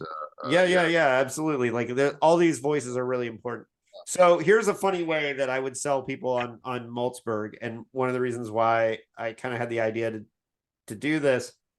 I just had a hole in my reading the other day where I was like, I hadn't finished, like I've been reading this book that's been a slog called Sense of Wonder. It's very good, but it's about the first Amazing Stories contest winners from the 20s.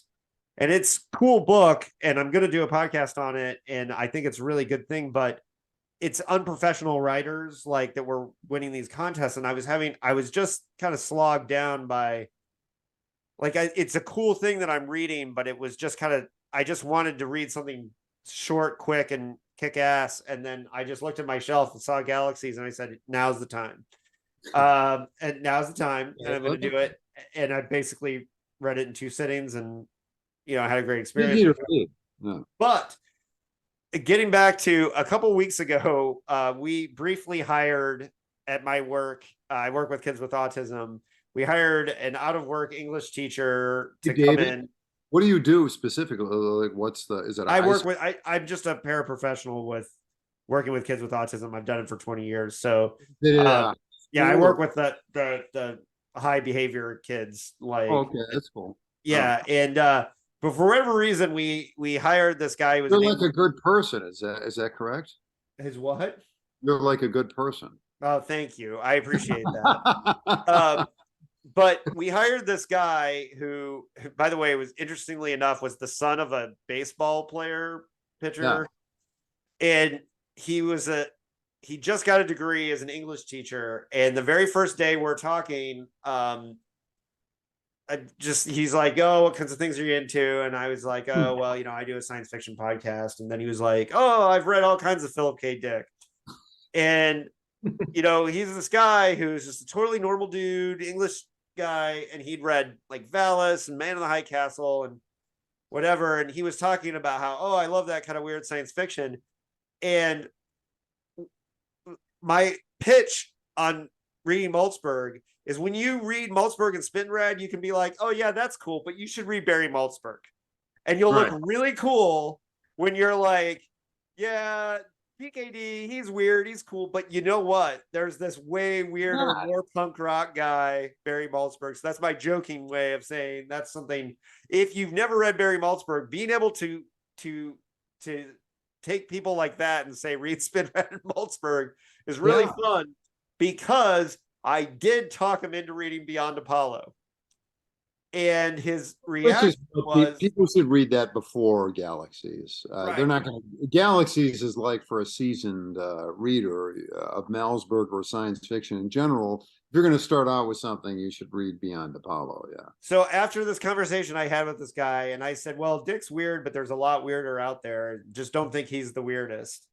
Yeah. And then he was like, oh, that's interesting. Who's weirder? I don't know, though. For a mainstream, like, prolific writer, nobody's weirder than Dick. Like as prolific as he was. Yeah. Yeah. So, but the look on the guy's face after the weekend where he read Beyond Apollo and came back and was talking to me about it was money.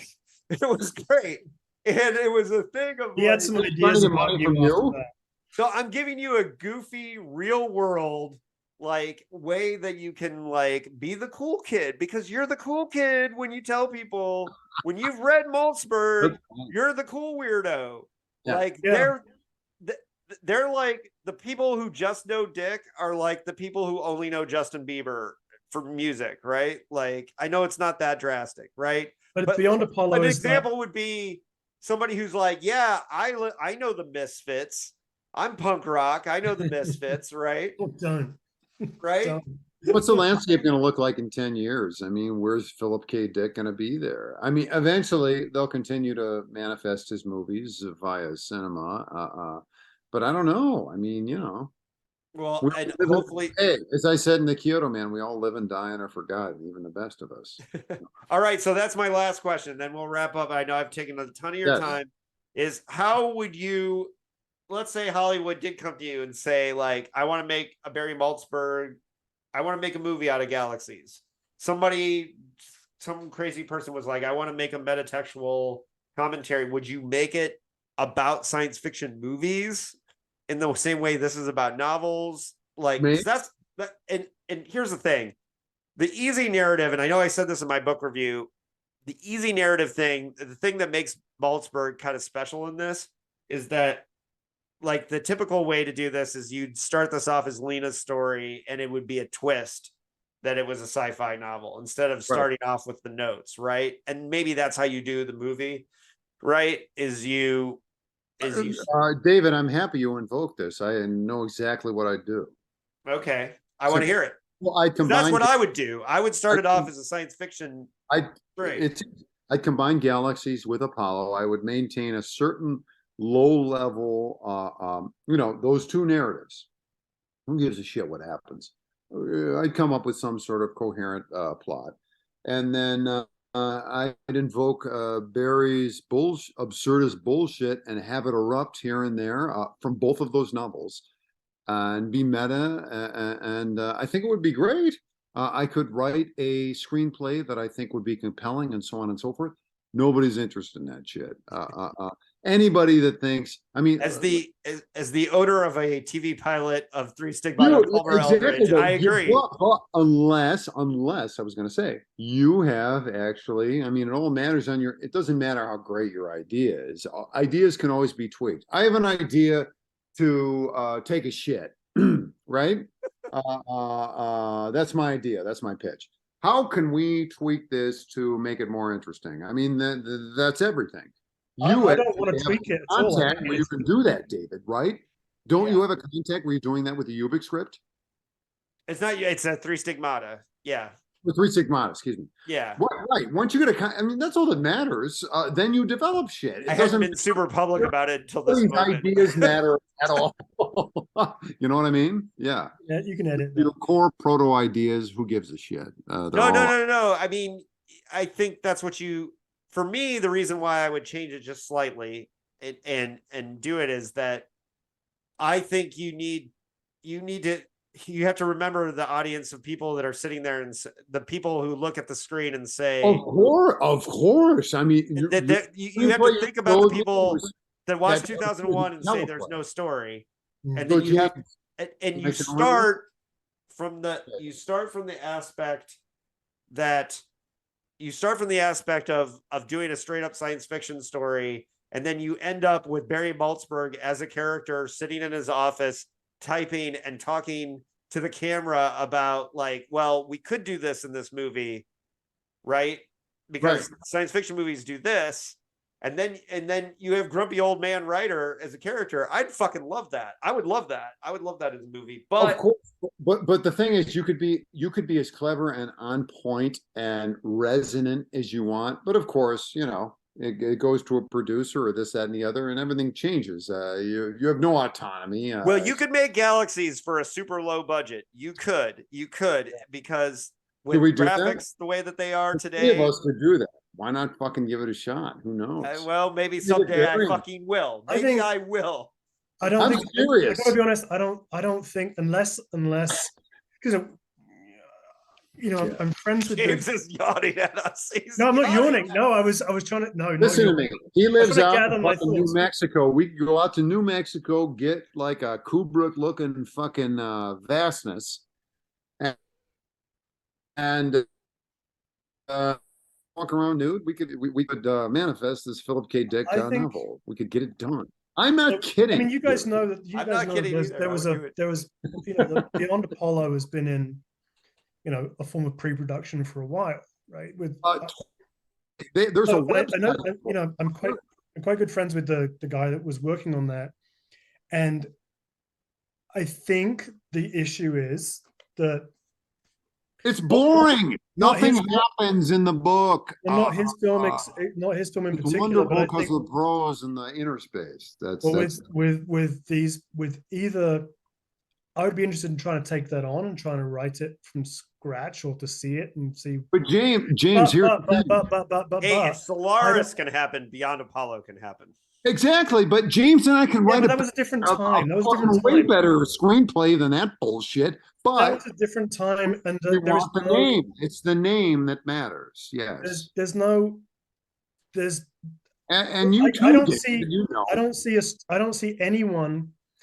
What it would be is that anyone that takes the people that would have, this is going to be a blanket statement, so forgive my generality here, but those those ideas that were 60s and rare instances earlier, ideas like this now turn into everything everywhere all the time. They turn into like frenetic multiverse stories, or they turn into sentimentality. There, I don't know if there's space for this kind of space. Like, This is what I want. so I'm wondering How if frequently do you see slice of life stories, let alone slice of life science fiction stories? that's what That Malzberg wanted. That's what I found interesting about him, because he was saying, you know, it doesn't, I don't give a shit about this isn't the quote from Galaxies, obviously. It's a paraphrase, but why does everything have to be about the end of the universe? I want to know about my characters. I want to know about the kind of things that motivate us in the present and are existentially relevant. But I don't think I don't know if studios are capable of handling this material at this point in time. And I don't think audiences, in terms of film, I have no confidence that film could handle. You could do one of the other. You could do something. Maybe you could take the JFK stuff from Destruction of the Temple.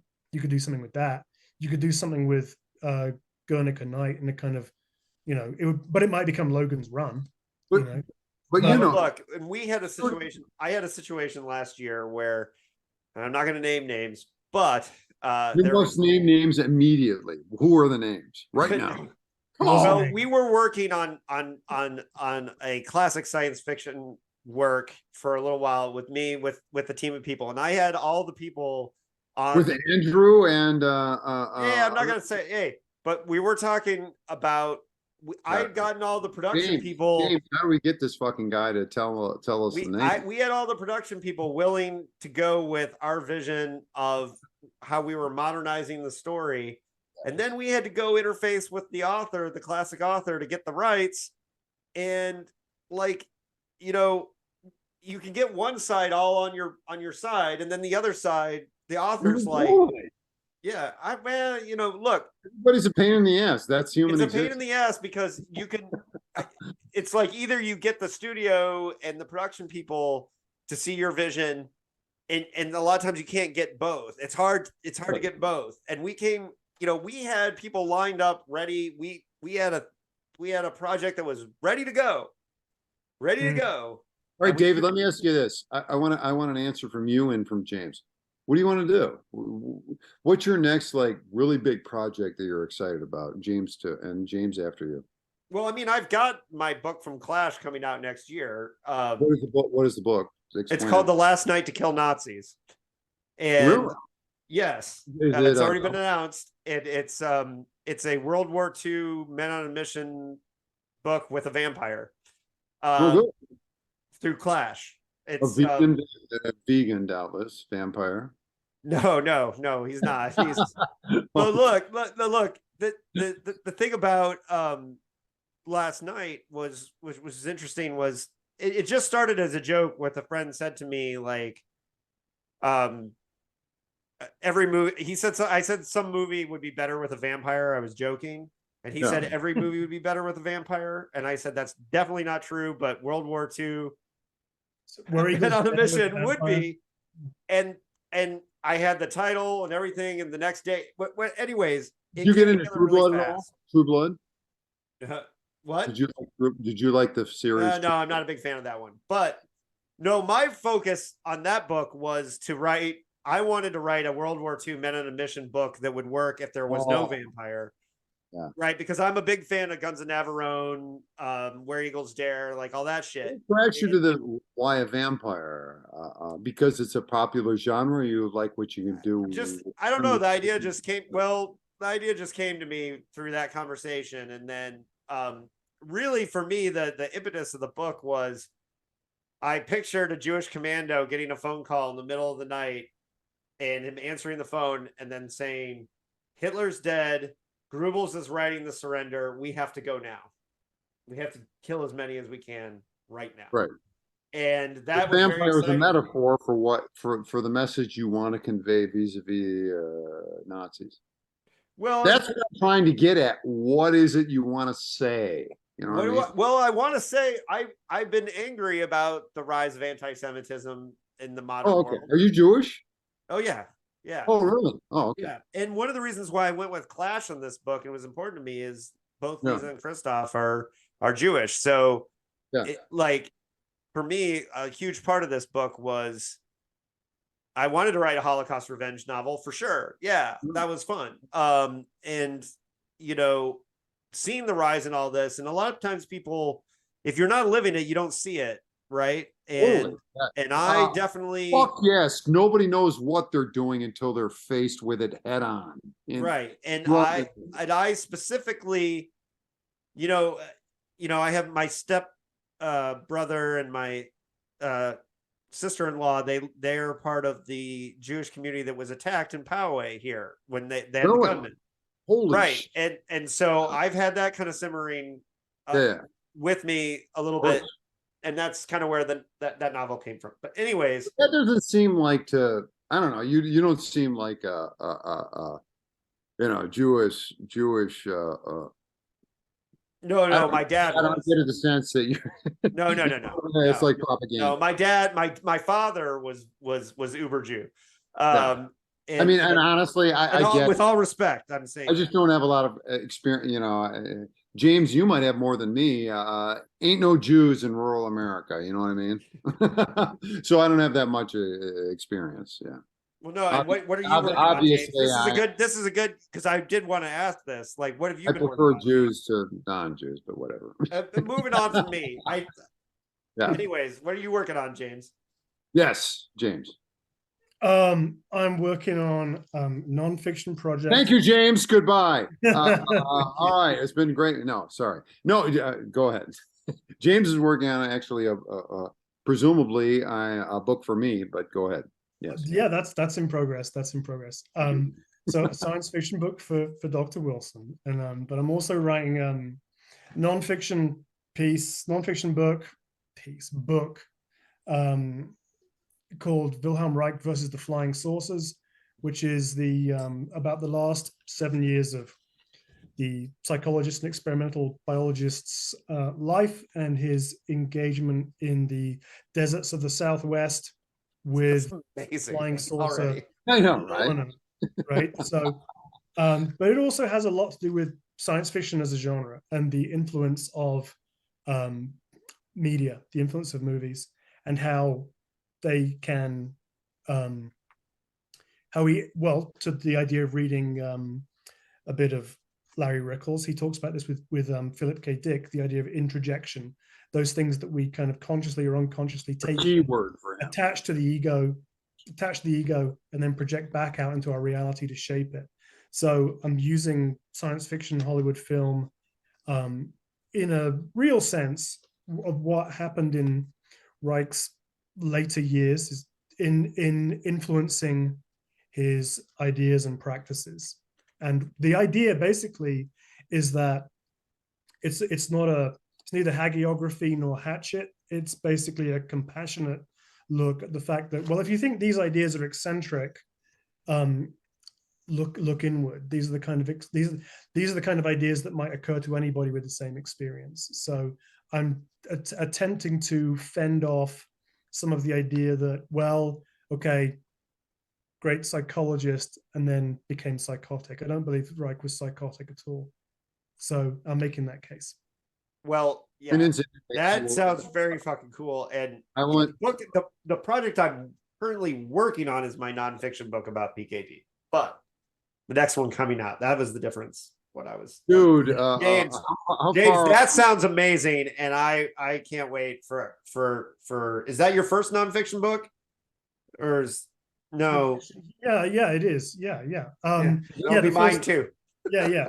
I mean, I actually had one in the works as well for Anti-Oedipus, on ecology in science fiction film, which Yeah, but we're gonna swap that for the. still hanging around in the world. Who knows whether I'll finish that? I'd like to finish it, but yeah. In terms of fiction, I have a more, well, who knows if it's mainstream or Malzbergian science fiction effort that David has. Yeah, where I take the generation starship But idea. the thing is with James, it's I'm such a fan of his writing. He's always on point. Here's the thing, though, David.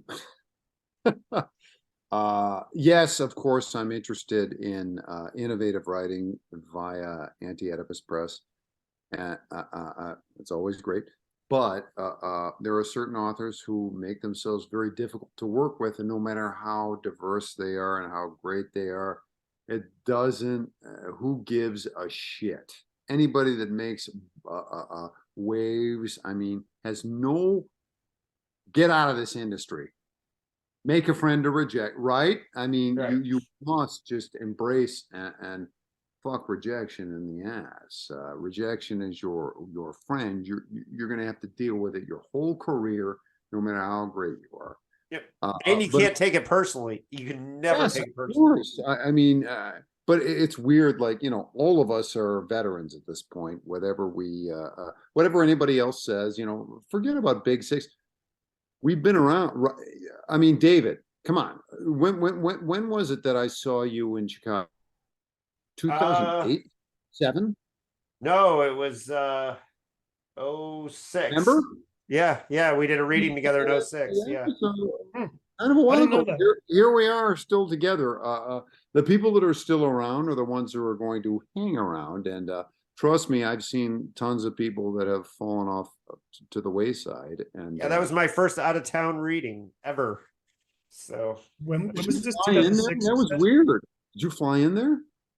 Well, I was going home to Indiana to see family, and I went through Chicago. Oh, you're from, right. That's right. But you were still living in Portland, right? Yeah, I was living in Portland at the time. Yeah.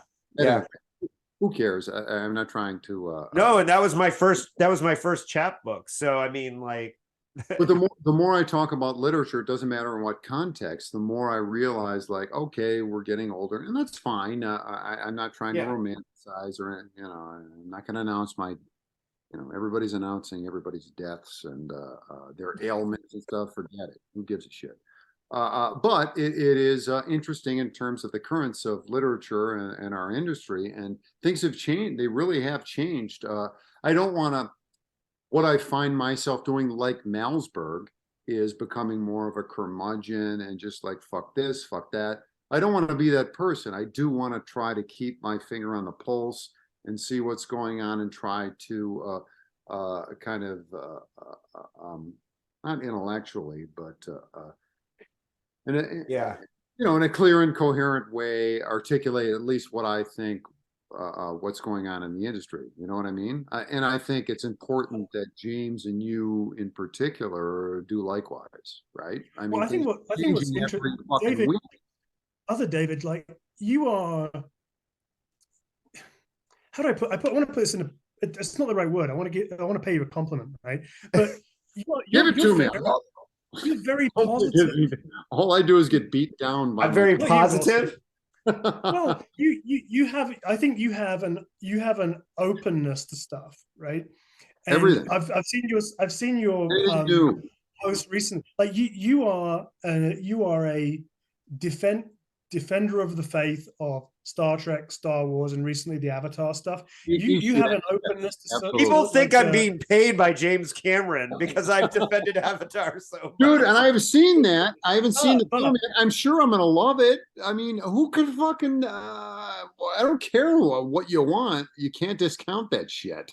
Well, for me, that's the thing. Like, I can nitpick the movie. Like, I have little problems here and there. Well, with it. hold on. Let James talk. Exposition. Go That's a ahead, whole James. other thing. We got to get back to that. Yeah. Yes, James. Well, Yeah, I am a you say- defender of the faith. Yeah. You say, well, no, I just mean that you have a. I mean, I said it. You have an openness to things, so Dude. you're much more If I find receptive. people that are good writers or editors that I like, I love them. I die for them. Everybody else can go fuck themselves. I'm really mean. Seriously. I think David is receptive to the spirit of things in a way that I'm not. Absolutely. Right. So, and I admire that because I remember I went to the cinema, got the glasses, saw Avatar, the first Avatar at the cinema, and I was the only. This is not a badge. Sounds like fucking bullshit, but I hated it. And I came out and a guy said, "Wasn't that the most amazing thing you've ever seen?" And I said, "No, I hated it." And everyone around me was, "Are you kidding? How could you not like that?" And so I won't see the new one because I really despised the old one. I'm assuming you hated the story, not the style. You can't argue with the style. The story is bull. The story is ridiculous. I didn't well, like and either. I think the story in the new one's better. But that's not saying much. The style, it's not like what I'm looking for in movies, but there was an instance of innovation that I'm assuming there will be an instance of innovation when I see The Way of Water, whether the fuck it is. Beyond that, I have no interest in James Cameron. Again, David, you and James and I can tell better stories than James Cameron. It's easy to tell good stories, right? None of us, well, I can speak for James and I. We're not interested in telling good stories. You know what I mean? Yeah. It's like, I like telling good stories. I will admit that. I would love to have what other people aren't. Admittedly, you don't write a World War II Men on a Mission novel with a vampire if you're not trying to get some kind of storytelling success. And I'm not saying I'm not. And here's it's not a critique of you by it's not a critique of people doing this and I appreciate what James is saying, and I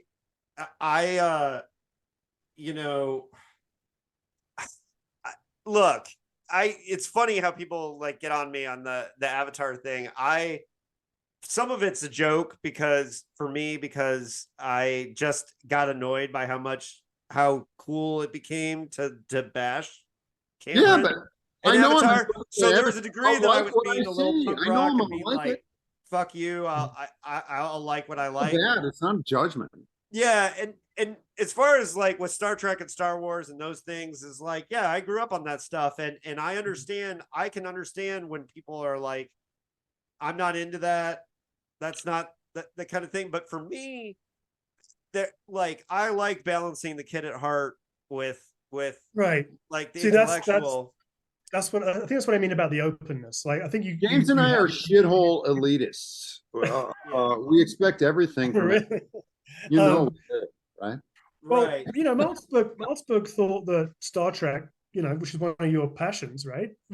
He didn't shit on it.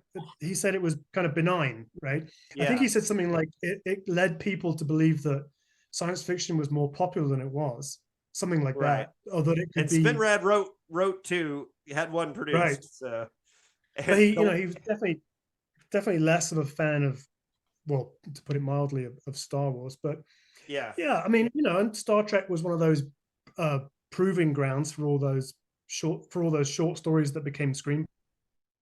Yeah, and look, if I could write a Star Wars, if I could, look, for people like, who get those mainstream success and then they can turn it into promoting these like less mainstream things that they love.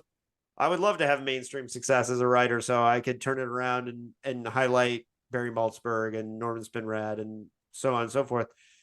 We'll see how that turns out, but at the same time, like the openness, no one realizes. Yeah, but the thing about it is that the thing about it is, hey David, yeah, we've been talking forever. I know. I gotta clear it up. Yeah, we could go on forever. Is that what you're telling No, me? no, you're good. You know what we should do? You know what we should do? We should get all of us like in a room with Malzberg. You know what I mean? Do Do you ever you get think if he you would get do out? a Zoom with us? Do you think he has the technology down? No, That's no, my no. worry with. We got to go to Teaneck, New Jersey. That's where he's at. Oh, go visit. It's Yeah. not far from me, but I don't know. Are you going? Are either of you going to SoCon this year in Pittsburgh? The next time I'm traveling is I'm going home to Indiana in March, but I'm not traveling before that. Dude, tell me when you're here. I'll come see you. Yeah, absolutely. Where are you going? Bloomington, my hometown. So So I go to Indianapolis to bang broads all the time. So I should just. I mean, jeez, we're that's- still. that's the same. It's like an hour and a half from where I am. So definitely, when you're there, let me know.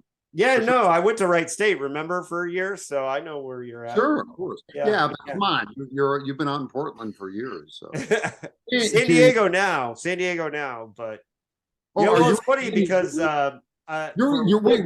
You're in San Diego? yeah, I'm in San Diego. Lived in San Diego.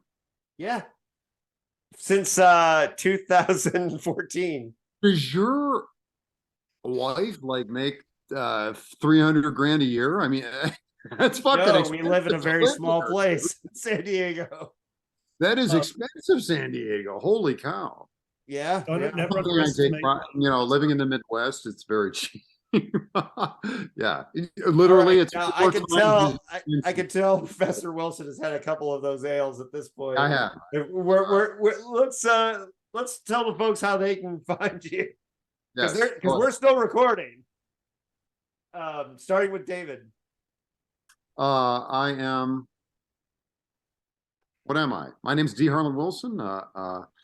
That's my pen name. We're talking about Barry Malzberg. I'm the editor-in-chief of Anti-Oedipus Press. I have, through that imprint, which is an imprint of Raw Dog Screaming Press, published 4 of Barry's titles, among them Galaxies, Beyond Apollo, The Falling Astronauts, and nothing else. So 3 instead of 4 titles, yes?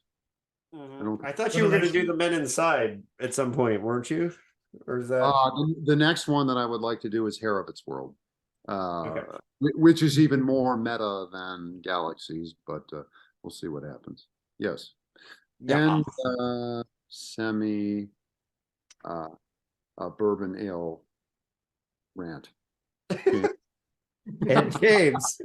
What do you want to know? Where to find me? I mean, well, if you want to buy me a drink, I'm in Santa Fe, New Mexico, and you can find me roughly at jamesreichbooks.com. I think there's some reference to the stuff I've done there. You can find that book there, The Song My Enemies Sing, Awesome book. which is, well, it's adjacent, so pay tribute to Terry Hall of the Specials, because the song My Enemies Sing comes from an old ska record, not by the Specials, but yeah, it's a sad week this week to lose Terry Hall. But you can find me at jameswrightbooks.com, nowhere where books are sold. I have a occasional bi-weekly Substack, jameswright.substack.com, where I write about, I don't know, ecology and psychology in no particular order. Occasional forays into science fiction there too. Please say hi if you are in the vicinity. Awesome. All right. Well, thanks everybody. If you made it this far, you're a trooper. And I'm going on. Yeah, I will. After we stop recording, I'll spill the beans. But I had to be a little more disciplined. So on that note, folks, thanks for listening, and read Malzberg. I think the next one I'm gonna read, I definitely want to read The Gamesman, because this is the one where he said he was riffing off Solar Lottery and dedicated it to Phil. And if you've heard my interview with Barry Maltz, oh, and by the way, yes, I interviewed Barry on the Dickheads podcast, so you can hear me talking to him when I knew a lot less. And when I re-listened to it last night, I was like, oh my God, I knew nothing. because I'm much more learned now. Did we talk on the phone or a podcast about Beyond Apollo years ago? We talked on it's on the Dickheads podcast. It was a Dick Adjacent or something. Yeah, Dick Adjacent. It was the double Malzberger, we called it, where I had the interview with Barry and then our Beyond Apollo commentary. So yes, I did a Dick Adjacent with Bester. Bester, yes. So you were on twice. So you've both been on Dickheads. James was on once, Yes. Beyond Apollo. We're very proud. Thank you. Thank you for having me. David was on for Alfred Bester. And Lies Inc. And Lies Inc., which was that's not true. Lies Inc. And that was interestingly enough, Professor Wilson, I have now seen the manuscript, so a lot of the questions we had in that episode were answered at Fullerton. Whereas where it stopped and started, and it was too much of a puzzle I still don't fully understand, even after looking at the manuscripts, which was crazy. So honestly, David, it's cool you do this thing. I mean, a lot of these, and you seem to tap into science fiction scholars who can hang, like Lisa, for instance. Lisa Yazik is amazing. Yeah. There's a few other people who can, are very colloquial and stuff. I mean, a lot of nerds out there, but I don't know. You seem to find the folks who have focus and. I love putting together a panel. I do, and like some of the ones one I would recommend to people is the Valis one with one of Phil's best friends, Bill Cyril, and Tessa Dick. I definitely think people should listen to that one because that gets into the like minute to minute of things that happen with Valis. It's pretty cool. That's going to be like an archival thing. I mean, Tessa ain't going to live forever. It's good that you had a conversation with her. That's important. No, and Tessa's great. She's very supportive of Dickheads. So I can't say enough about how cool she's been about things. And whenever I have a question about when something's dated, she always answers right away. It's very cool. So you guys want to go to SorcerCon in Pittsburgh in June? I could think about that. Cool. Yeah. All right, I'm going to stop the recording. Next year. See you, folks.